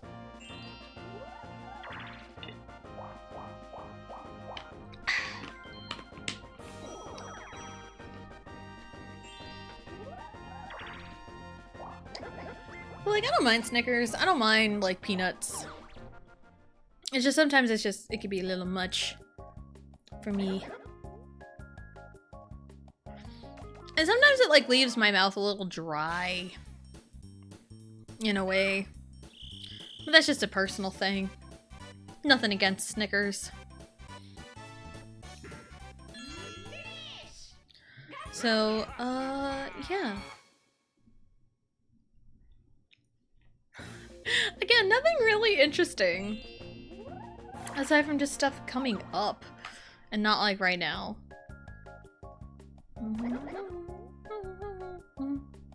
So many items. So many items. Also, one thing I found out on TikTok, I think yesterday, apparently they got rid of this feature that I'm about to talk about. So they just talked about it, or they just got rid of it. But I discovered this yesterday, and because people were talking about it, and it became a big problem. So there was this feature that TikTok had, because I have double checked and they did get rid of it, about, it was something about AI. I don't remember what the exact wording they had was, like, recycle AI, or like remix AI. And if you had it toggled on, it allowed TikTok to take your content and train its AI with it. And the AI can, like, make the content based off of your content, which is stupid. It is 100% stupid.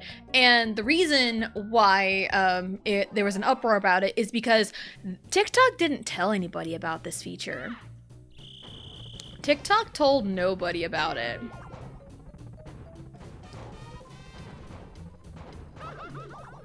Where is... I can't see! I couldn't see! I couldn't get turned around in time.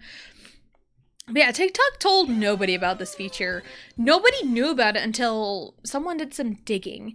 And everyone was automatically opted in to this feature. And this is a problem a lot of, like, services, apps are doing, is they're automatically opting people in that use their services, and it makes it a bitch to opt out. Another best viewers? Like, dude, I already have them. I already have them, and Blue's locked into her art. I'll take care of that one. Overjoyed middleman. You are not an overjoyed middleman. But, yeah, a lot of, like, products, apps, software, services, whatever, are, like, automatically opting their consumers into this AI training stuff. Like, even, like, I don't know if Google Docs is doing this. I've heard stuff about, Google Docs, doing this. About, like, AI training and stuff. Dang it. I've heard something about Microsoft Word doing it too, but like I've dug into like, but like the problem with like the whole AI training shtick is they make it impossible to opt out of it. They make you like dig and dig and dig into their settings to even like opt out of this AI bullshit. So, we just got Luigi got a little bit extra. He got 2 extra. That's crazy. Damn, what a pull. Luigi's the real winner. Anywho, he is the real winner. Look at that. Look at that. Look at him. Anyway, so this AI remix on TikTok. TikTok didn't tell you about it because everyone's just automatically opted into it, which is stupid because nobody had any prior knowledge to it whatsoever. And the only way to opt out of it is to go into one of your individual videos and you have to like kind of scroll and find like privacy settings, and when you tap on that, it'll give you the option of toggling off the AI remix. Problem is, it's a per video basis. It's a per video. So if you wanted all of your stuff to be opted out, you would have to go through your videos one by one. I let go of up, but it's fine. Yeah, you have to go through each individual video that you have posted on TikTok to opt out of the AI remix. Today I found out that TikTok got rid of that feature. TikTok got rid of it, and I double checked. I went to one of my videos that one of my recent videos that I knew I had opted out of, because yesterday evening, I went through at least all of my Twitch clips. Because there's stuff I use TikTok sounds for, and what have you. I used, like TikTok sounds when I first started uploading to TikTok, so it's like I didn't really, see a point in that because I'm just using TikTok sound, following trends or whatever. But like my original content, like the Twitch clips that I've uploaded, I individually opted out of those, and there was a good handful. It was a good handful of clips that I did that, but luckily it appears that it is no longer there. There's no option to opt in or out of the AI remix. But yeah, they probably got a lot of backlash from that. And if everyone is opted into it, what if they get a hold of like a big corporation, big creative corporation that uses original stuff that doesn't want anything to do with AI, and it gets opted into AI, and it's a big corporation? It's like, well, big corporation, they got the money. They got the money to like sue or whatever, because there's a lot of comments like, oh, this seems like a class action lawsuit. It's like, it potentially could have been, because like I don't know if it was like explicitly stated in any like terms or conditions on TikTok about this AI remix or not.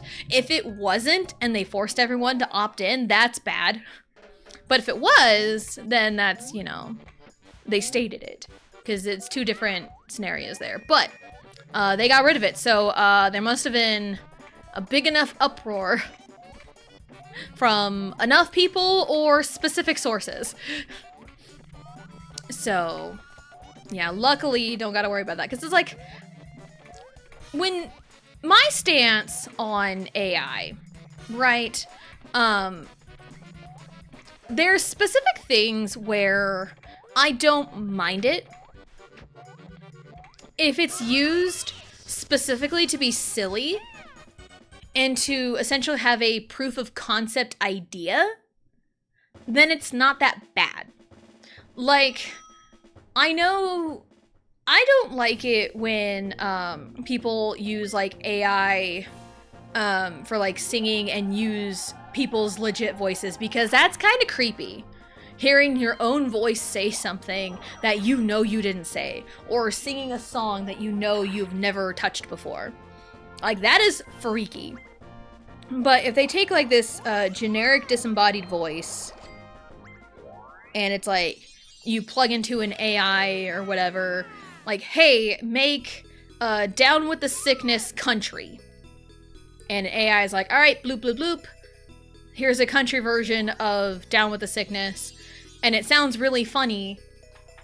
It could potentially inspire someone else to like make a legitimate country cover of that song. That's just an example. And like, I hear lots of like AI covers in a similar vein. It's like, what if this was this genre? Like the gospel choir thong song that kind of went viral everywhere. And a lot of people are like, man, this kind of hits hard for AI, you know? But like, it's used in like silly fun that's not used to make money. So it's like, when you use it for like the silly stuff that's not meant to be taken seriously, it's whatever. There's a problem with it when you go to AI, use what it bloops out at you, and pass it as your own.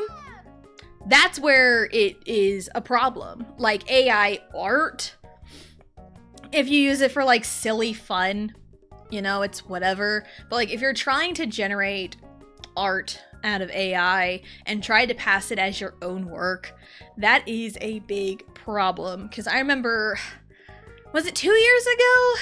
3 years ago? It was some odd years ago that there was a Pokemon TCG contest, an art contest of like, hey, you can submit your own art, and if it, you know, the judges, you know, judge it, and if they like it enough, they will print it on a Pokemon card. I know about this contest because I entered one year. I entered I think a Bulbasaur and a Scizor one time. But anyway. But one year, there was like Pikachus and Eevees that were very clearly AI, and they made it to like the final round of it, and it's like, that's not good. Or like the winners of the contest clearly used AI, and like I remember there was some backlash on that. So I think that was like 2 or 3 years ago. It was a while back. I remember seeing it all over Twitter. Excuse me. 1, 2, 3, 4, 5, 6, 7, 8, 9, 10, 11, 12, 13, 14, 15, 16, 17, 18. Lucky number 18. 1, 2, 3, 4, 5, 6, 1. Oh my god. 1, 2, 3. Fuck, I can't count. 1, 2, 3, 4, 5, 6, 7, 8, 9, 10, 11, 12, 13, 14, 15, 16, 17. I'm counting 18. 1, 2, 3, 4, 5, 6, 7, 8, 9, 10, 11, 12, 13, 14, 15, 16, 17, 18, 19? I found a 19th one.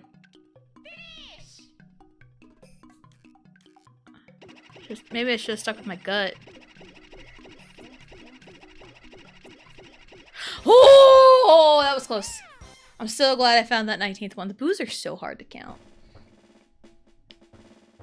So yeah, if you want to know like my personal stance on AI, there you go. There's like my official stance on it.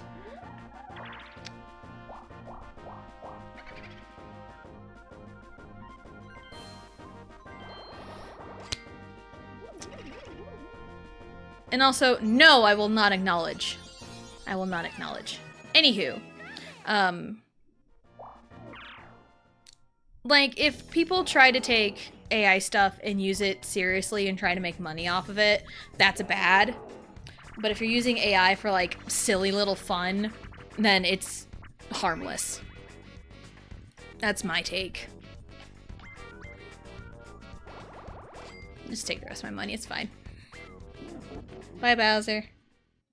So, yeah, again, like, the best example I can come up with that a lot of people... I know someone actually, like, covered it with their own vocals.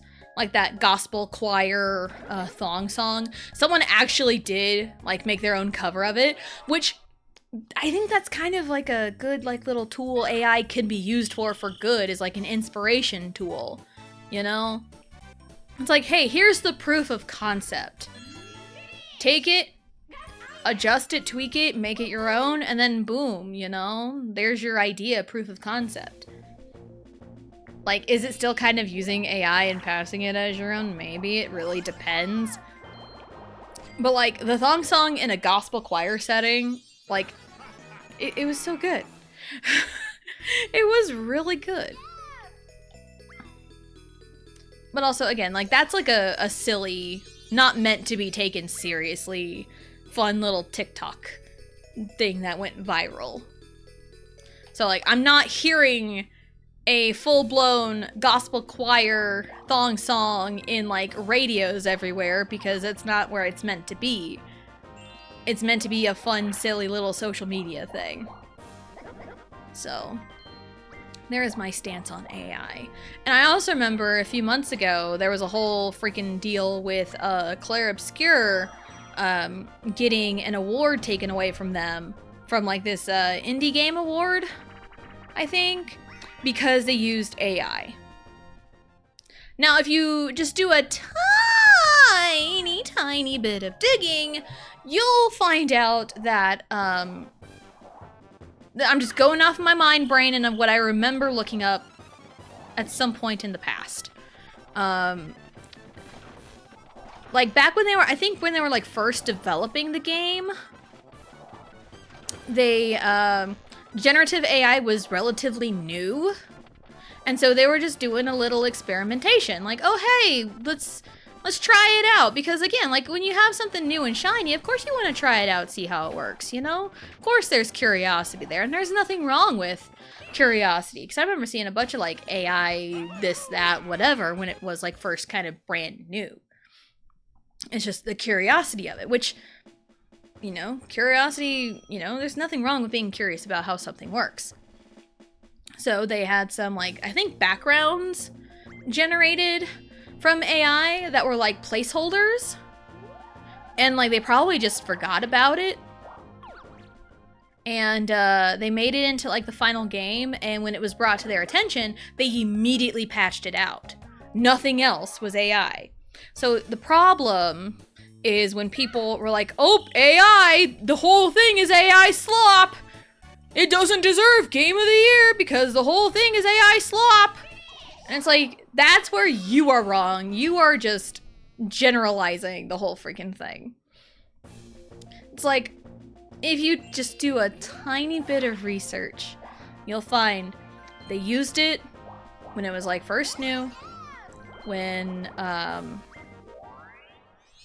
it was first new, they were trying it out, they had, like, some placeholder backgrounds, and that it was an oversight. They probably had 100% meant to take it out. Probably 100%, but then oversights happen all the time. When it was brought to their attention, it was patched out pretty quickly, from what I remember.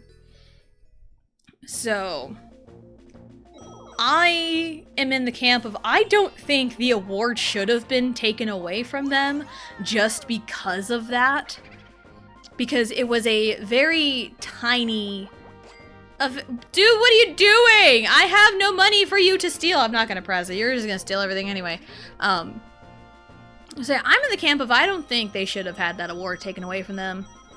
But it is up to the committee's discretion on stuff like that. And if they decided it, whatever. They did win Game of the Year at the Game Awards. Deserved, honestly. I've heard it highly talked about. So, yeah. That's just kind of really stupid. Like, it's one of those where people are so quick to jump on, oh, they use a tiny bit of AI, the whole thing is AI slop. And it's like, oh, if it just, like, looks, you know, stupid, then it's AI slop. But people are so quick to call anything AI slop that they don't like, that the real AI, the real generated AI stuff, flies under the radar. Like, I know I talked about this, I think, back in February? Back in, like, February, because EXO had their comeback in January. No.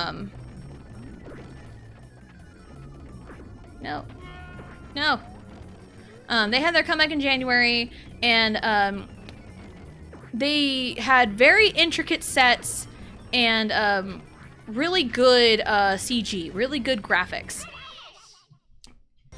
and After Effects and everything. And the music video for Crown is really, really good. I do highly recommend you check it out. But people, and I say people, I mean like haters, were so quick to label it as AI slop because it looked too good to be true. People were so quick to call it AI slop. But then, like, a few weeks later, when Blackpink dropped their music video for, what is it called? Go, for their album Deadline, people were so quick to be like, this music video is a masterpiece, it's so good. And then there is a literal AI artist credited in like the credits of the music video. So there was some semblance of AI used for that music video. And for me, a lot of that music video looked so uncanny. It looked really weird. And also, Jump from last year. That's one, there's a lot of AI used for that because there's so much proof. Because a lot of like the backgrounds they use for like the town landscape, like alleyway street or whatever, because like they show like the editing process and people are like, see, there's a whole process, it's not AI. But if you look clearly at the backgrounds, because they show the girls in front of a green screen, and then they put in like the unedited background of the green screen, and then like the touch-ups and like the final shot, right? It's a cool little process to see, but when you pause it like on the background part before it's like all edited, there's like fake Korean on the signs, there's text that doesn't make any lick of sense whatsoever, and like, this is 100% AI. This is an AI generated background. And it's like, and also the biggest tell was like, this place isn't real. This place doesn't exist. So yeah, and then when they clean it up, they put in new text over the fake Korean stuff. So yeah, that's clearly AI usage. And honestly, like, the usage of AI is just kind of a sign of laziness. Right, Z, down. Right, Z, down. Right, Z, down. 5, 6, 7, 8. Z, right, Z, B. Okay, Z, right, Z, B, up. Z, right, Z, B, up. I'm the best dancer around here. Not you, not you, Mario, not you, Wario, not you, Luigi, unfortunately. I am the best dancer around. So yeah. And I know they showed like behind the scenes footage of Blackpink on the set of Go. And it's like, oh my god, they're in the same room. It's like, yeah, those are like the only shots where they were in the same room. It's obvious. It's really obvious. It's like, yeah, you're pointing out the obvious as proof there is no AI. Like, what?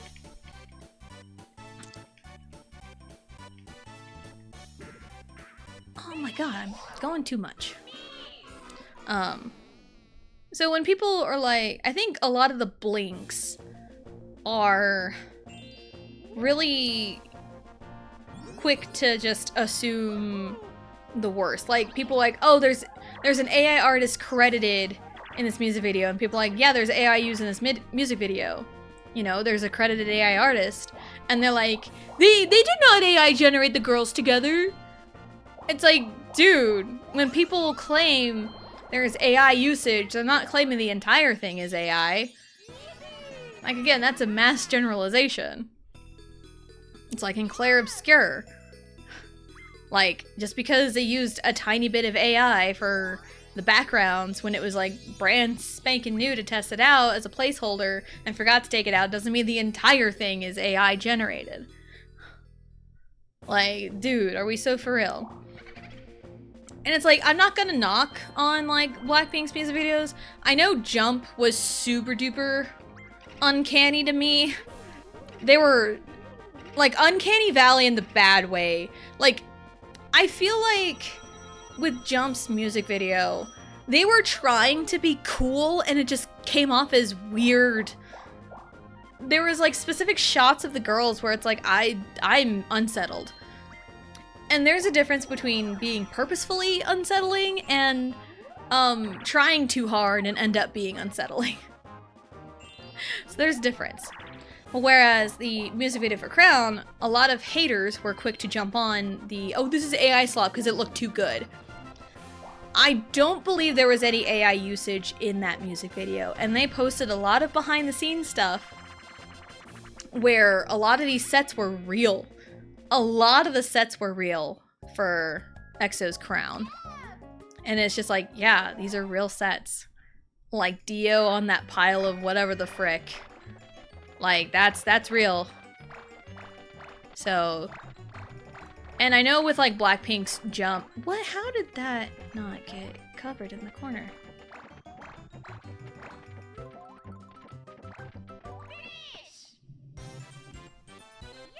Anyway, when Blackpink's Jump came out and there was a whole debate about, is it AI, is it not AI? People were so quick like, you don't know the difference between AI and CGI. Which, yes, there's a difference. There 100% is a difference. And there was probably both used in that music video. Both was used.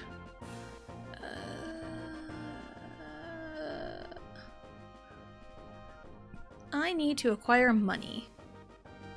I'm gonna go this way. So yeah, both AI and CGI were more than likely used in that Blackpink music video. And it's like both can be true at the same time. They are not mutually exclusive. The nuance in like those kinds of arguments is so I should have went the other way. I should have went the other way. Ah, if only reverse mushrooms existed in this game, but they don't. But yeah, like both those things can be true. They're not mutually exclusive. And there were some like really uncanny things in that music video that really made me think. It just feels gross and weird in a weird way. And I felt that same uncanniness in their latest music video of Go. I felt that same uncanniness. I'm like, I don't like this. I don't like this. So if I have that unsettling feeling in the pit of my stomach, then I don't think it's really good and artistic. Like, if it appeals to someone, you know what, sure. Art is subjective at the end of the day. But the two latest Blackpink music videos of Go and Jump are not for me. They are not for me. They give me Uncanny Valley vibes. Uncanny Valley vibes. There, I got there. I got there eventually.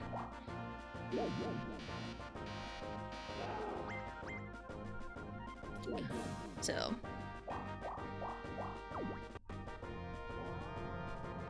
Yeah, we got there.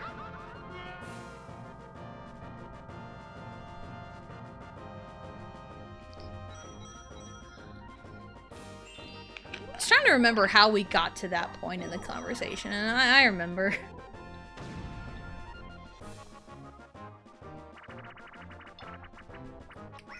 I started with talking about the whole AI remix on TikTok. But yeah, I'm pretty sure TikTok removed it. Because I saw TikTok talking about how TikTok removed it, and I double checked on my own videos, and the option wasn't there anymore. Because there used to be like 3 button thingies, and there's only 2. Last I checked. Go away. Hee hee hee hee hee hee hee. Yeah. Peachy. Ow.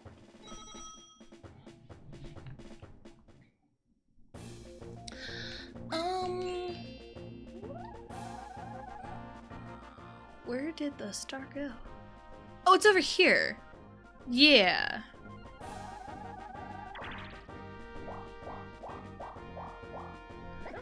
No. How? What do I got? F4.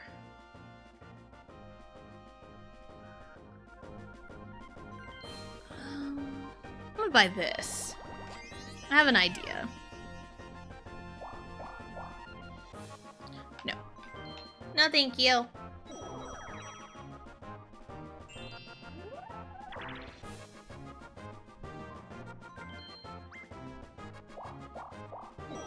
So, yeah, it's crazy how conversations can just, like, shift all over the place. My family was always, like, real bad about it. Because, like, anytime you wanted to get a word in edgewise, especially with my mom, you just have to interject. There's no waiting for your time to speak. You just, if you got something to say and add to the conversation right then and there, you gotta say it right then and there.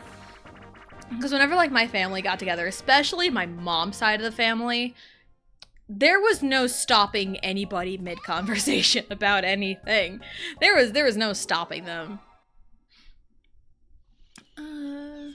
Peach, Luigi, Mario, Peach, Luigi. Okay. So yeah, and I mean, there's a lot of good conversations that I remember being a part of with, you know, my parents and my mom's side of the family. But yeah, it's like, if you wanted in on the conversation, you needed to jump in right then and there, or else the conversation will, like, shift crazy. It'll, like, go from, like, talking about, Peach, Luigi, Wario, Peach, Luigi, Wario. It'll go from, like, a medical history conversation to about sports to about poker. It just, like, shifts so many times. I think I'm fucked either way.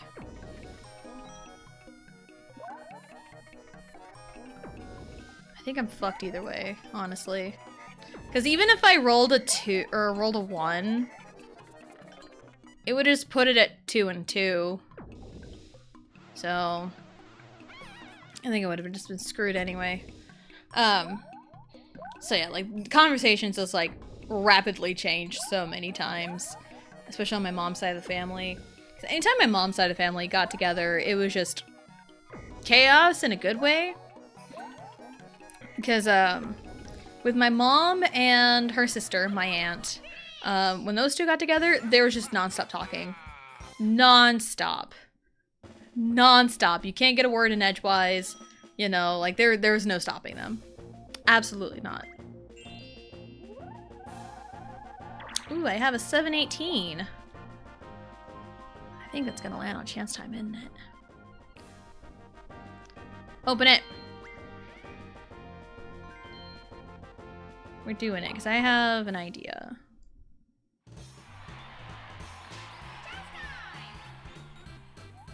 Alright, chance time.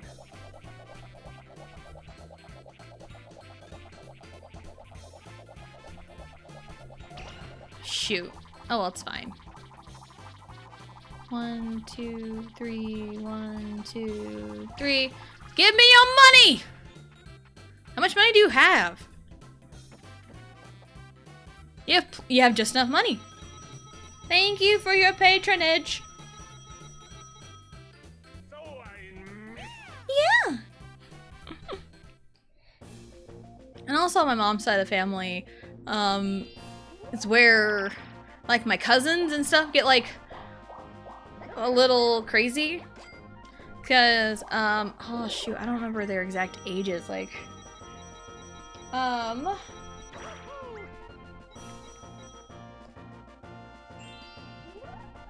like, okay, so to put it into perspective, just with, like, the ages of, like, how much older my parents were.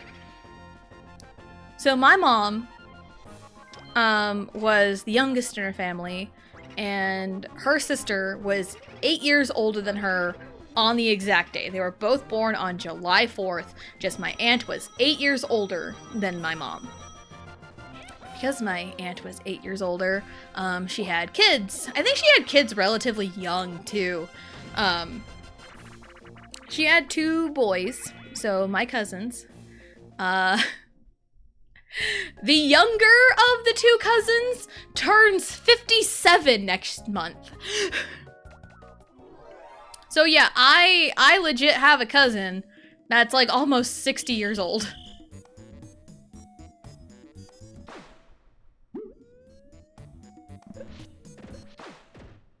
Dude, that's so I hate this game.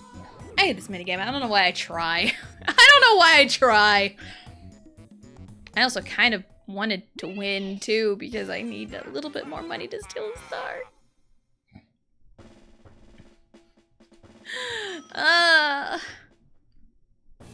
Unless I like roll a 1 maybe?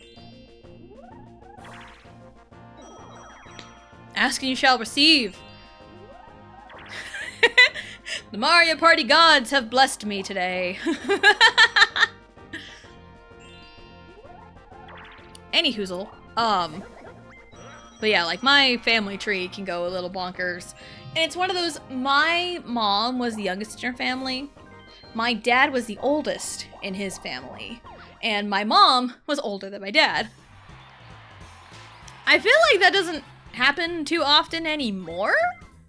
Or maybe it's I don't know, man. Different families have like different dynamics.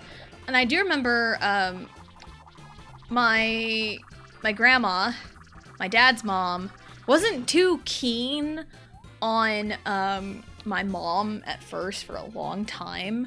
Because for one, my mom marrying my dad was my mom's 3rd marriage. She has had 2 failed marriages before. And it was my dad's 1st marriage.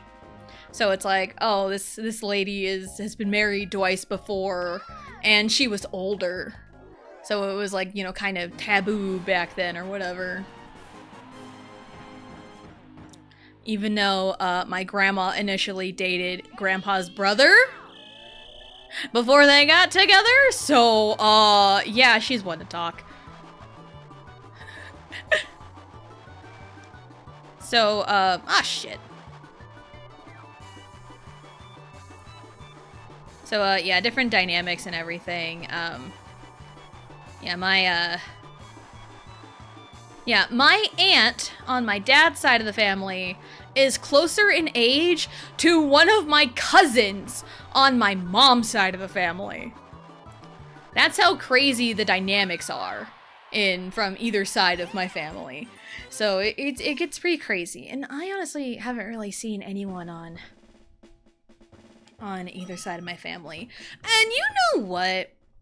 I have a little family rant. It's one of those, I don't know if it's because I'm the youngest of the family or because I don't talk to anyone hardly anymore.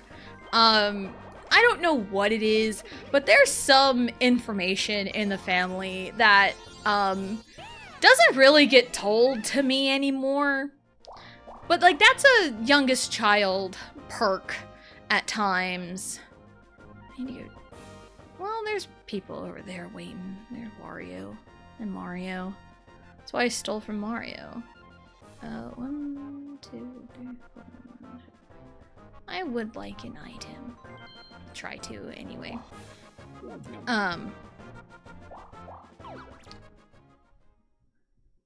was I saying? Oh, yeah, I was saying, yeah, I don't know if it's, like, because I'm the baby of the family. Like, there's a lot of, like, information. That's fine. There's a lot of, like, information within the family that, does not get passed to me. And sometimes it feels like, oh, it's because I'm the youngest of the family. That like, oh, she doesn't know any better. She's innocent. She's the innocent child of the family. And so I don't get told anything. And also it's like, oh, someone else probably told Tessa. We don't need to tell her. Someone probably already told her. And, no. No. While there are some instances where I will be privy to some knowledge, because there have been times where I've gotten phone calls from family members talking about a very specific situation. That I was like the person they talk to. A glorified therapist, but like that's what siblings are for sometimes, you know? Really depends on your dynamic though. But like this latest happening, situation, event, I literally had no idea about this until it was mentioned in our sibling group chat. Cause one of my cousins, on my dad's side of the family, had a baby recently, which is exciting. Congratulations. Excited. I think she had a little girl. I had no idea she was pregnant. I had zero clue she was even pregnant. Like zero, zilch, nada. Null and void. Had no idea she was even preggers. Nobody told me. Nobody told me. No! Damn it. I was doing so well at avoiding. Now I'm back to square one. I'm trying to steal from Luigi! Let me steal from oh my fucking god. I hate grab bag in Mario Party 2. I hate it! It's like, bruh. I had it. I had it. Come on. Anyway. It's also how I feel about not being told about anyone being pregnant. And it's like, I'll admit, like, I'm not like super close to this cousin because my cousin is closer in age to my brothers than to me. So she probably spent more time with my brothers anyway. So, cause this is the older sister of my cousin that passed away back in 2013, and I was closer in age to him than I was to her. Which, you know, it's whatever. You know, that's just kind of how the dynamics were in age groups. But it's like, you know, if there's like a new baby in the family, you know, I'd kind of like to at least be told this information, not just to have it dumped on me because, oh, hey, you know, she had her baby yesterday. That was the exact message. It was like, hey, our cousin had a baby yesterday, and gave the name and the weight and everything. All the fun stuff you get whenever you have a baby. And it's like, the two emotions that went through me were like, that's exciting, congratulations, and wow, everyone's a jerk for not telling me. I was literally blindsided by a baby. That's crazy. And it's not my cousin's fault or anything, because again, I don't really talk to her very much, because it just falls on the dynamic of, you know, she was closer in age to my brothers, so I never really got to hang out with her very much. And, excuse me, even like core personality, I think we're just kind of worlds different. We're like worlds apart in like core personality. Oh, he's gonna steal that star back in. Yep. Damn it. It's fine.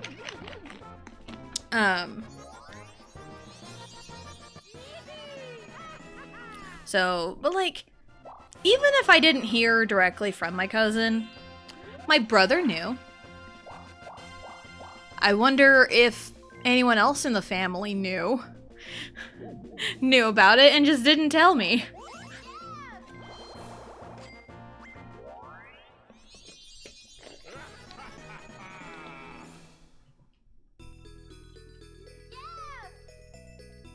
But it was one of those moments where it's like, it's not really the appropriate time to really speak up about that, because like, hey, our cousin just had a baby. That's an exciting thing. Be excited.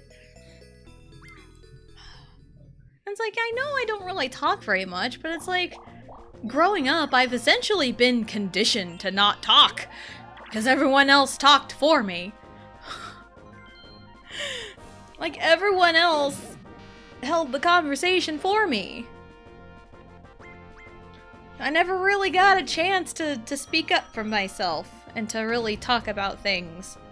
So, meh.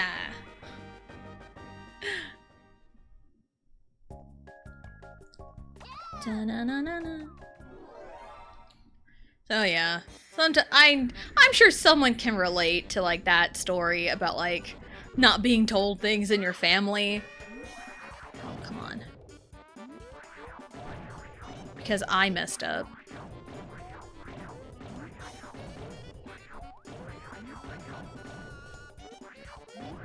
There we go.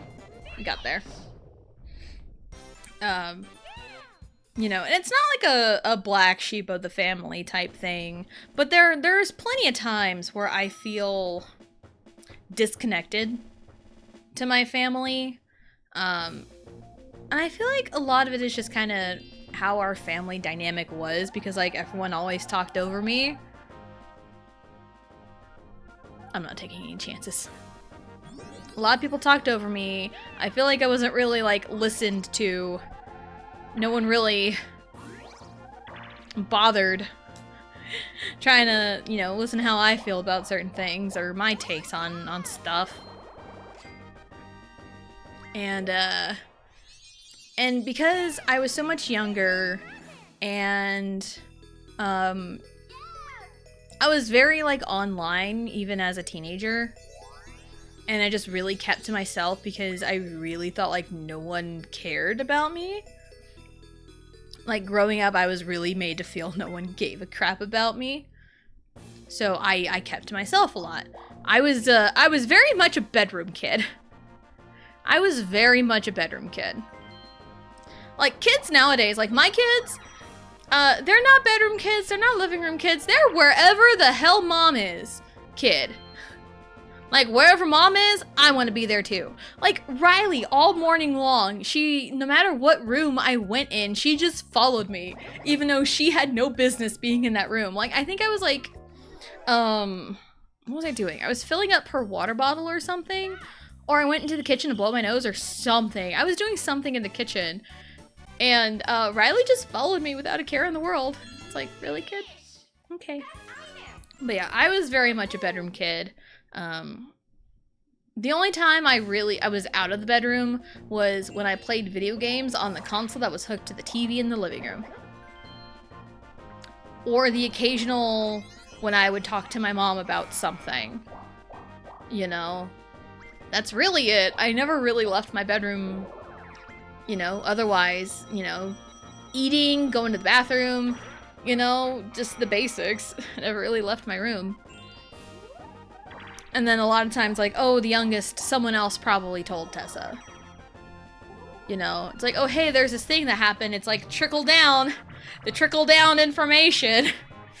Gotta go in order. And being the youngest of the family, it's like, well, Tessa gets told last.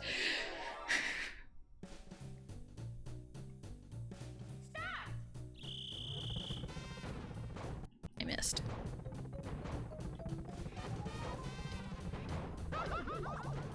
No. No!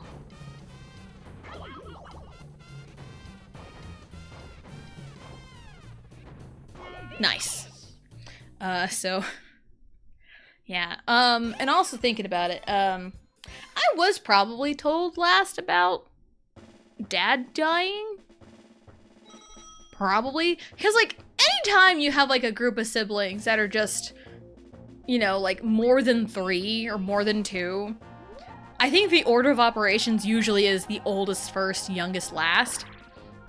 That's usually the order of operations. So I was probably called last. Because the way...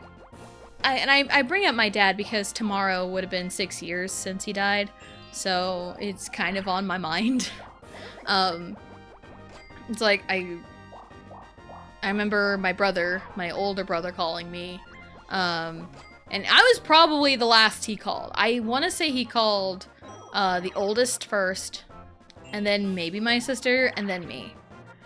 So, because there was a whole freaking thing.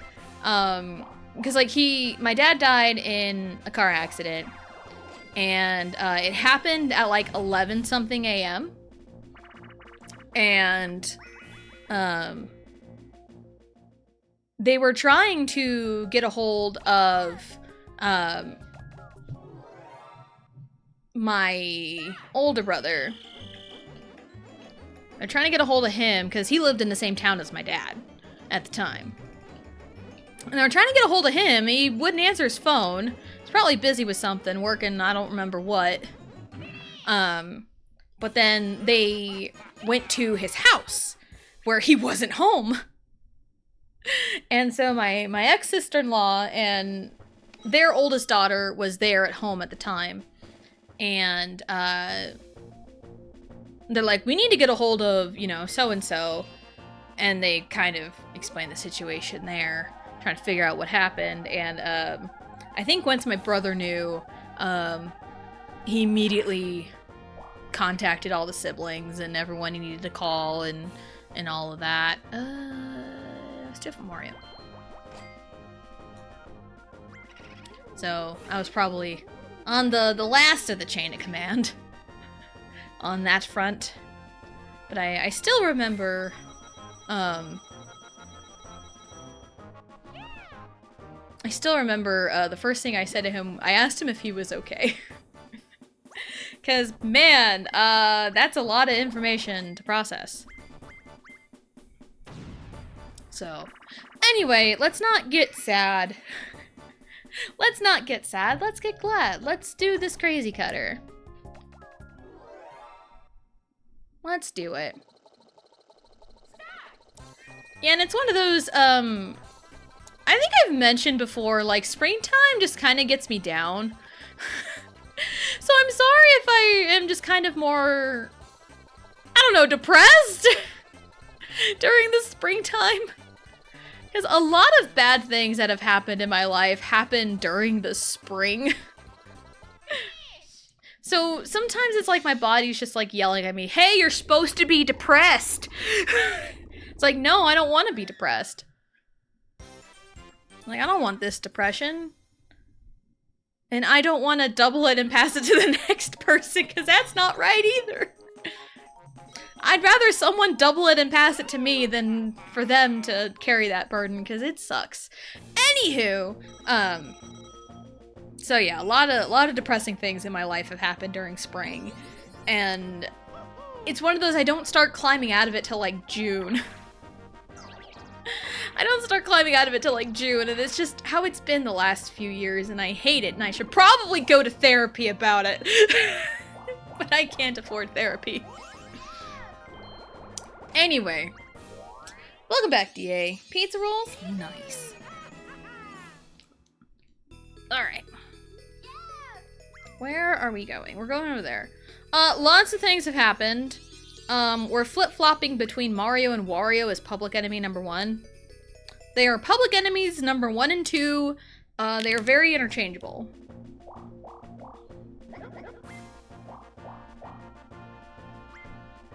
The Sniffit Patrol is out on patrol. The patrols got jumped.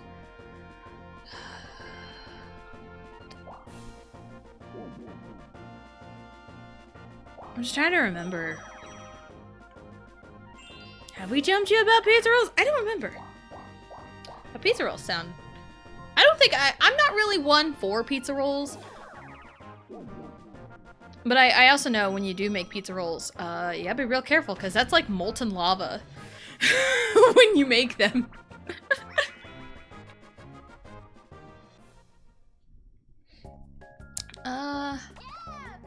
Wee.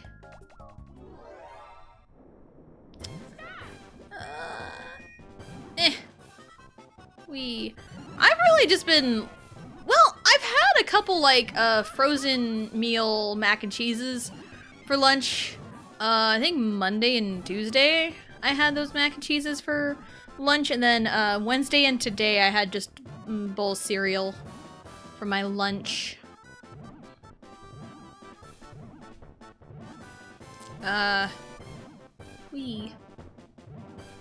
And the specific mac and cheese I have for, at least I had for my lunch, was the Gordon Ramsay 4-cheese mac and cheese. It's so good, but it's like $6 for one of them. It is a little expensive, but it is very good. It's a very good, like, microwave meal. Oh, come on, you're right there. Oh, I could have had him! Dang it.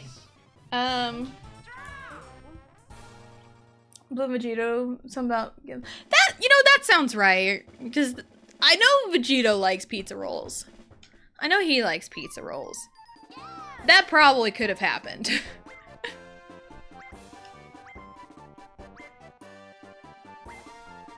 Alright.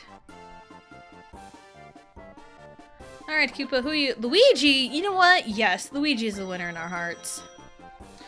Standard last 5 turns. Procedures: all red and blue spaces are double, and if you land on the same space as your opponent, you get to duel them. I like hiccup burped right before that. But yeah, thinking Blue or Vegito jumped you about it, wanting some. I think that sounds right.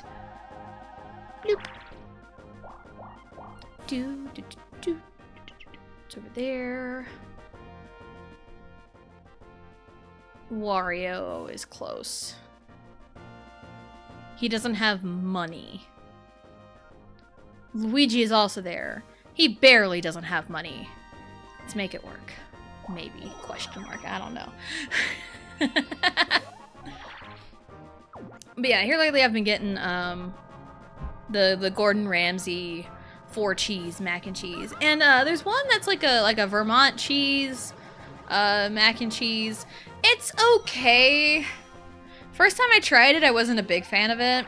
And then I gave it another chance like a few weeks ago. And it was okay. It was okay. Better than the first time I tried it, because I tried a different microwave method. Because our microwave has like this ceramic piece in the middle, and that causes whatever is above it to like heat up really bad. So if I put like the actual like bowl that comes in the box to put in the microwave, if I put that in the middle, that whatever spot touches that middle plate will get like burned to all hell. So what I've done is I will take a plate, like a dish plate, and put the bowl on the plate in the microwave. So, and it comes out a lot better. Nothing really gets burned as bad. 1, 2, 3, 1, 2, 3. So that's what I've been doing with my microwave stuff. That's not my country fried chicken. Because I do have a little country fried chicken thingy, which is really good. Pop that in the microwave for like 5 minutes. And then you're supposed to take it out, stir the potatoes, because it comes with like potatoes and mac and cheese. Not mac and cheese. Potatoes and corn. Oh my goodness. Wrong yellow food. 1, 2, 3, 4, 5, 6, 7. I need an 8. 8 or above. That's not an 8 or above.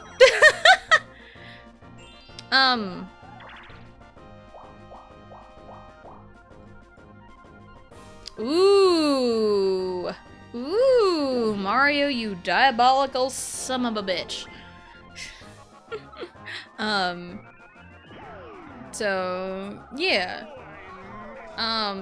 Yeah, this country fried chicken is really good.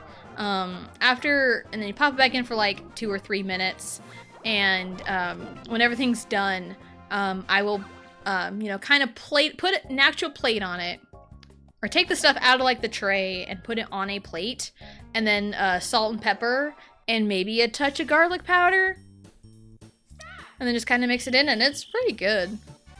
So, because it's like, man, I need to figure out meals for myself. Because a lot of time it's like, I've mentioned earlier today even, that like, since my husband got this regional trucking job, he's not home every night, and it kind of throws a wrench into meal planning. So sometimes it's like, Allie wants something, Riley wants something, and everyone's just kind of fending for themselves, essentially. And, I've got nothing. So it's like, I need to figure out food for myself. Because we always make sure the kids have what they eat, but also it's like, if I'm not good, then my kids won't be good. If I'm tired and hungry, I can't take care of my kids. So I need to take care of myself too. So that's kind of the philosophy there. Like, yes, make sure your kids are taken care of, but also make sure you are taken care of as a parent. Because, like, if mom and dad aren't taken care of, then the kids won't get taken care of. You know, but, you know, it's a lot of, you know, balance and sacrifices and everything. A lot of balance.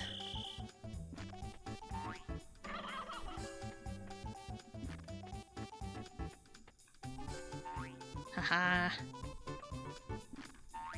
Dang it, I didn't move fast enough.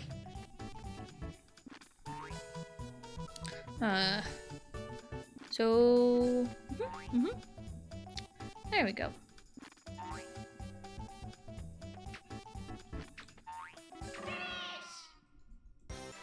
Trying to think, my brain process right now.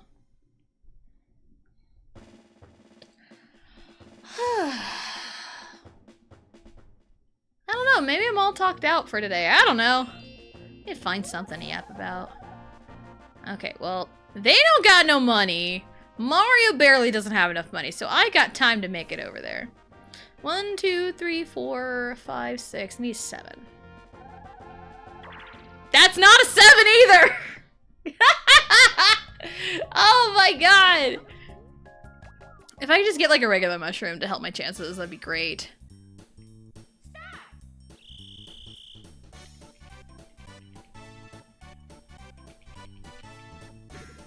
There we go, okay. I made the decision to get the gold. Do for the gold! Let's talk about... What are we talking about? What do you want to talk about? A la Cody Rhodes. Has anyone seen Cody Rhodes' black eye? God, that black eye is nasty! Oh, that is such nasty work.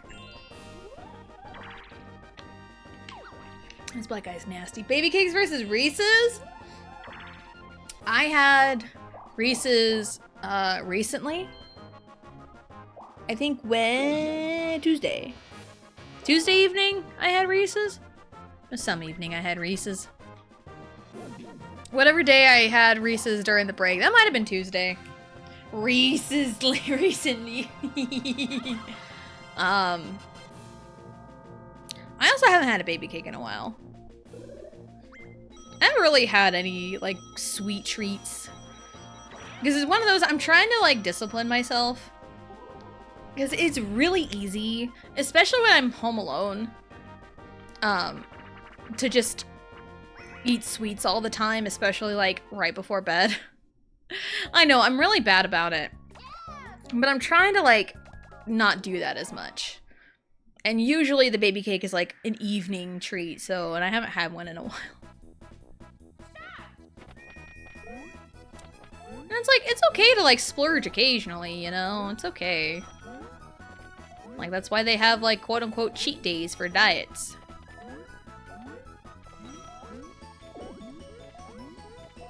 Well, like, I just haven't really wanted one, because we have, like, leftover Easter candy from when we did Riley's Easter project. Luigi got it. Yeah. And then, Vegito got me a big ol' hunkin' super king-size Reese's a week ago.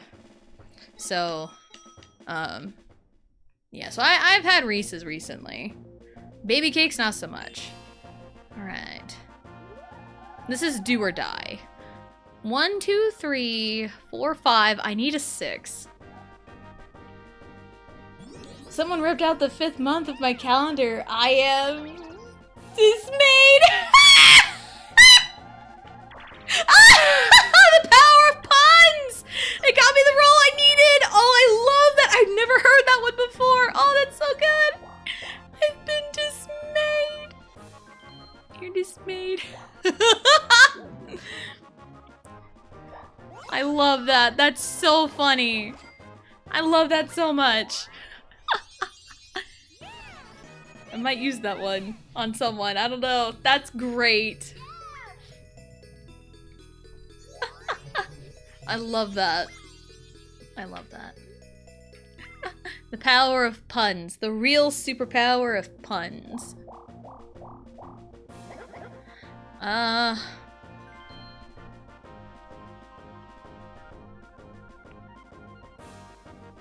Sure, I'll buy another one of yours on the last turn. Why not?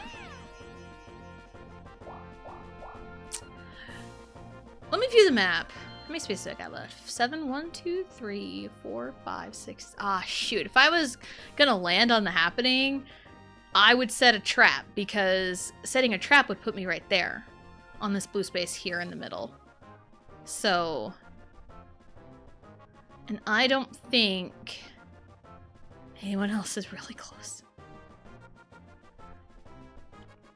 So 1, 2, 3, 4, 5, 6, 7. If only I had like one more space.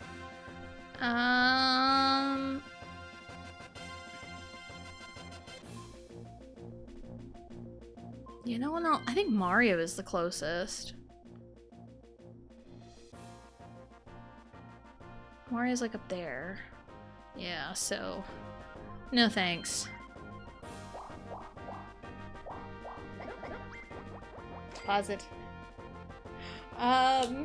Wish I came up with it. I see it every year on social media. I have never heard that before.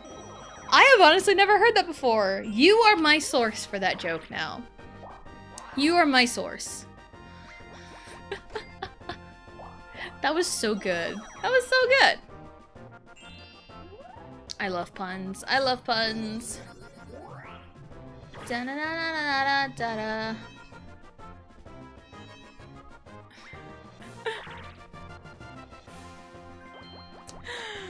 Well, let's go! Let me stretch out my leg. Let's show that candy sassy. Otaku bestie. The pun bestie. I don't know why puns get such a bad rap sometimes. They're super funny. I love puns. Puns are great. And it's like, oh, they're just dad jokes. Well, I like dad jokes, okay? I've mentioned this story a handful of times before about my dad. But anytime we would be in the McDonald's drive-thru and he would order for everyone, and anytime he would say the sauce, because I've had honey with my nuggets for a long time. That's been ever since I was a kid. So anytime my dad would order like the chicken nugget Happy Meal or whatever, and I ask like what sauce, and he says honey, and I ain't flirting with you either. Like every time without fail. Every single time without fail. My mom would just like roll her eyes and groan, and I just chuckle. I just chuckle because I thought it was funny. I want to say the last time I ever heard him say that was when he took me to McDonald's after my wrist surgery, because he's the one that took me. Because when I broke my wrist in 2017, he took me to the doctor for my surgery, and that was a whole freaking day. Like, literally. You know how, like, they tell you not to eat or drink anything past midnight whenever you have a surgery? My surgery for my broken wrist was scheduled at 11 a.m. It was scheduled at 11 a.m. We go in, we do everything perfectly fine. I hadn't eaten anything since, like, maybe 8 p.m. the night before. And,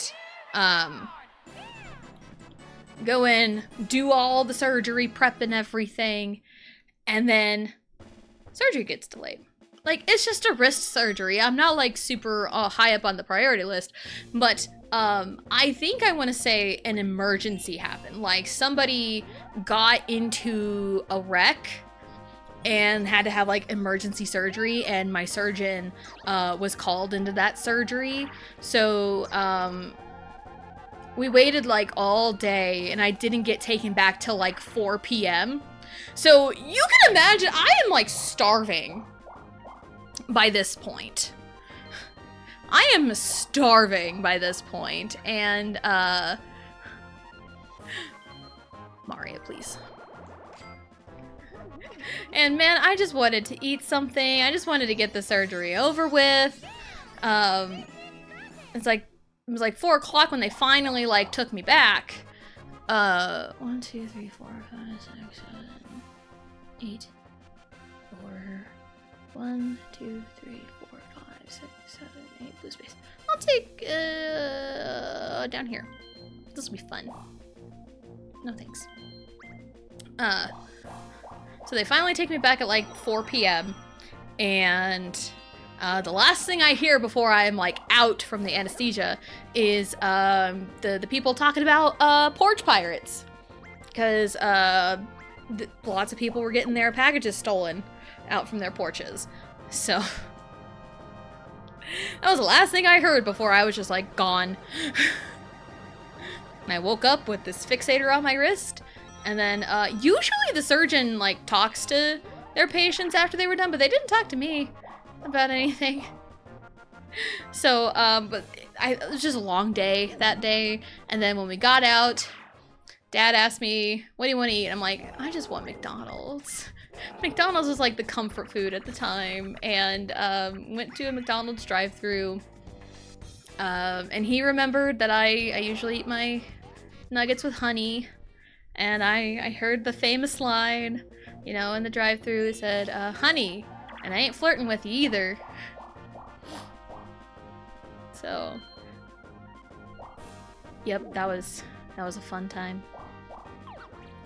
Bugs me that puns and wordplay are considered unfunny or unskilled humor. It takes a lot of skill to like nail that pun. Sometimes you stretch it, sometimes it does feel like it's forced, but they're still funny. I think they're still funny. Sounds like for a while you were quite restricted. I was restricted.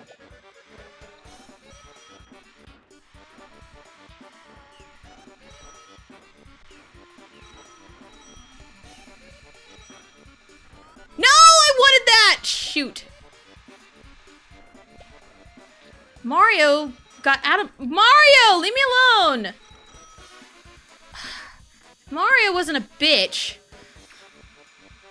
If Mario wasn't a bitch, I could have gotten that treasure chest for us, but no. But no. There's a question today. What's a rule that you don't like? You know what? An unwritten rule that puns are unfunny. I don't like that. I don't like that whatsoever. No parking anytime. Like, man, I walk?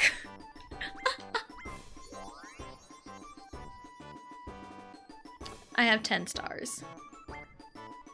Gotta walk? I know. Or there's like no parking signs and like people clearly don't follow them. Me! I know we do have ads coming up in a little bit, but it's fine. I'm just gonna let them go because like I don't want to like snooze it. It's fine. My ads don't run very long anyway, so I do that by design. Cause like I don't stream for like too terribly long, like 3 hours, 3.5 on a good day. And it's like with Mario Party, there's just so much going on in a short amount of time. So like missing a minute is not that big a deal. 5-second rule, it should be 10 minutes. Yes, just like leave a crumb on the floor for 10 minutes. Like, it'll be fine. It'll be fine.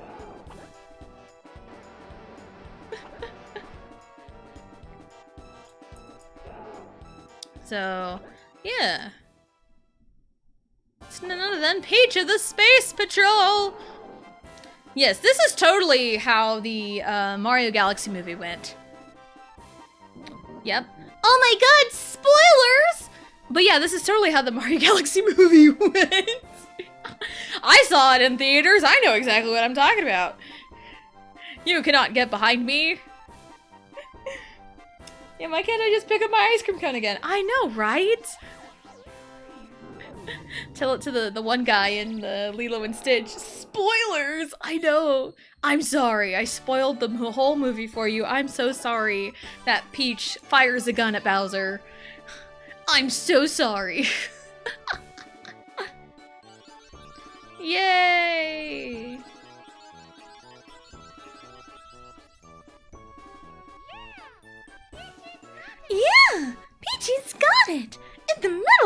lads. In comes Peach with the Glock. The Glock.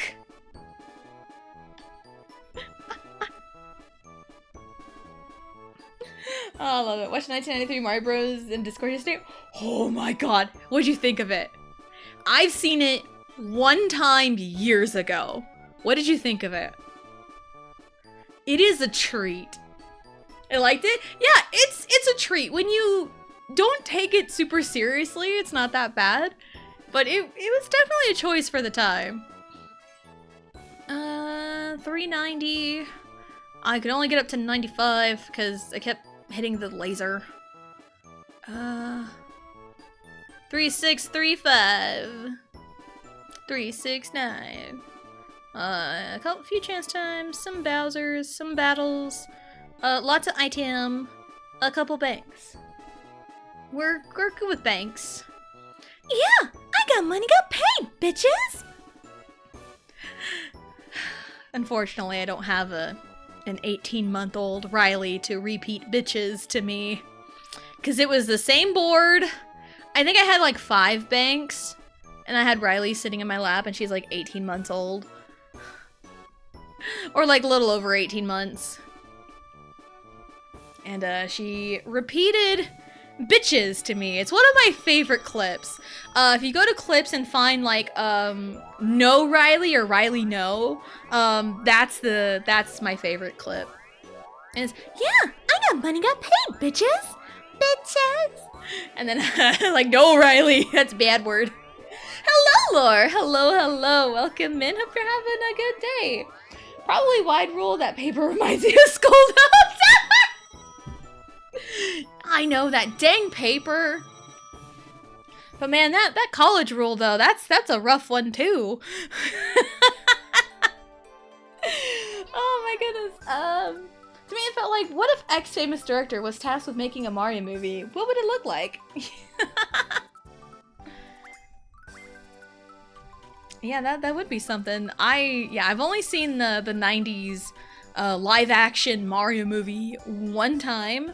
The boyfriend I had in high school came over one time because he had the movie on like DVD or something, I think. And he brought it over and we watched it together, and that was like the one time I had watched it. Paper Mario, the college rule door! The college rule. Oh, that's so funny. I love that. Alright, so that'll be it for today. It's 3:30. I need to pick up Riley in about 15 minutes. I can tell Blue is setting up for reasons. And there is a thing happening at the elementary school, and I probably ought to like kind of end as soon as possible to... They're not that hard to find. It's one of those... There's a kindergarten like pre-enrollment this evening, and they're like, we need birth certificate and shot records, which is something they already had because she's enrolled in preschool at this school. So I don't know if I need it or not, but I'd probably ought to take it with me just in case. I really like Mario Bros. Super Show, and I don't think I paid attention to any of the animated parts. Just the actors are funny. Yes, and do the Mario. Take one step, and then again. Come on, it's time to go. Do the Mario. Do the Mario. I've got, things to do this evening. It's fine. We are gonna raid Blue when she goes live. Do the Mario! Swing your arms from side to side. Come on, it's time to go. Do the Mario!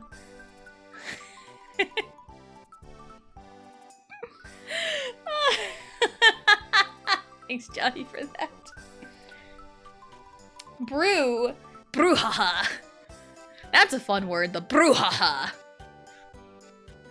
I think a brouhaha is mentioned somewhere in a Mario game, like a Bowser brouhaha or something. Hello! Hi, bro. Hello. Hi, bro. Shark bait brouhaha. But yeah, as soon as Blue goes live, I will send you over to her. She's doing her Xenoblade Marathon. I don't know where exactly she is story-wise for Future Connect. I think she's about to upgrade the Monado. I think? Question mark? But like Future Connected's pretty short, so she'll probably either get close to beating it today or just beat it tomorrow. I don't know. Future Connect is very short. It's fine. Future Connect is pretty fun though. It's fun. She has Naupons, lots of Naupons. I have played all the Xenoblade games and Future Connected, and I think I've gotten all the Naupons when I played it. All the Pawn Specters. They're so funny. I love them. Raid message. No avocados allowed in Bruce Stree. Stree!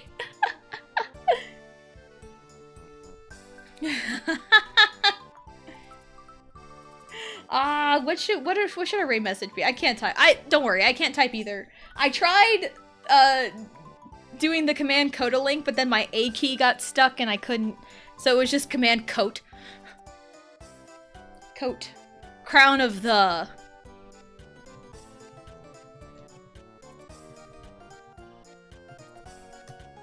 Fuck it. That's the raid message. Crown of the, please. And if you are subbed to me, you can use my emotes. If you are not subbed to me, you can use whatever emotes you want. Harry Potty! That's one of my favorite typos I've had. I was texting my husband about Harry Potter, and I just kept typing Harry Potty. So, Harry Pity. What a pity. But yeah, Crown of the, please, will be our raid message. Crown, nope, not Kryn, Crown of the, please. You can add whatever emotes you want at the end of it. Yeah, if you are subbed to me, you can use my emotes. If you are not subbed to me, you can use whatever emotes you want. I don't know what we're doing tomorrow. I haven't decided yet. I don't know if I'm going back to tennis. I don't know if I'm gonna do a one-off of something. I don't know yet. Part of me is leaning towards one-off of something, because it's just the easiest thing to do. We'll figure it out. We'll just hang out. We'll just hang out. So, yeah, Mondays are Final Fantasy 16. Tuesdays and Thursdays are some kind of Mario Party. And Wednesdays and Fridays are just whatever the hell right now. Fuck it, we ball. So thank you everyone for coming out and hanging out. Hold on, let me do this real quick. I usually... Okay, cool. I thought I spelled it wrong for a second. Alright, so gotta do the spiel all over again. Because it's part of my routine. I can't fuck it up. Mondays are Final Fantasy 16. Tuesdays and Thursdays are some kind of Mario Party. And Wednesdays and Fridays are Fuck It, We Ball. So thank you everyone for coming out and hanging out. And we will see you next time.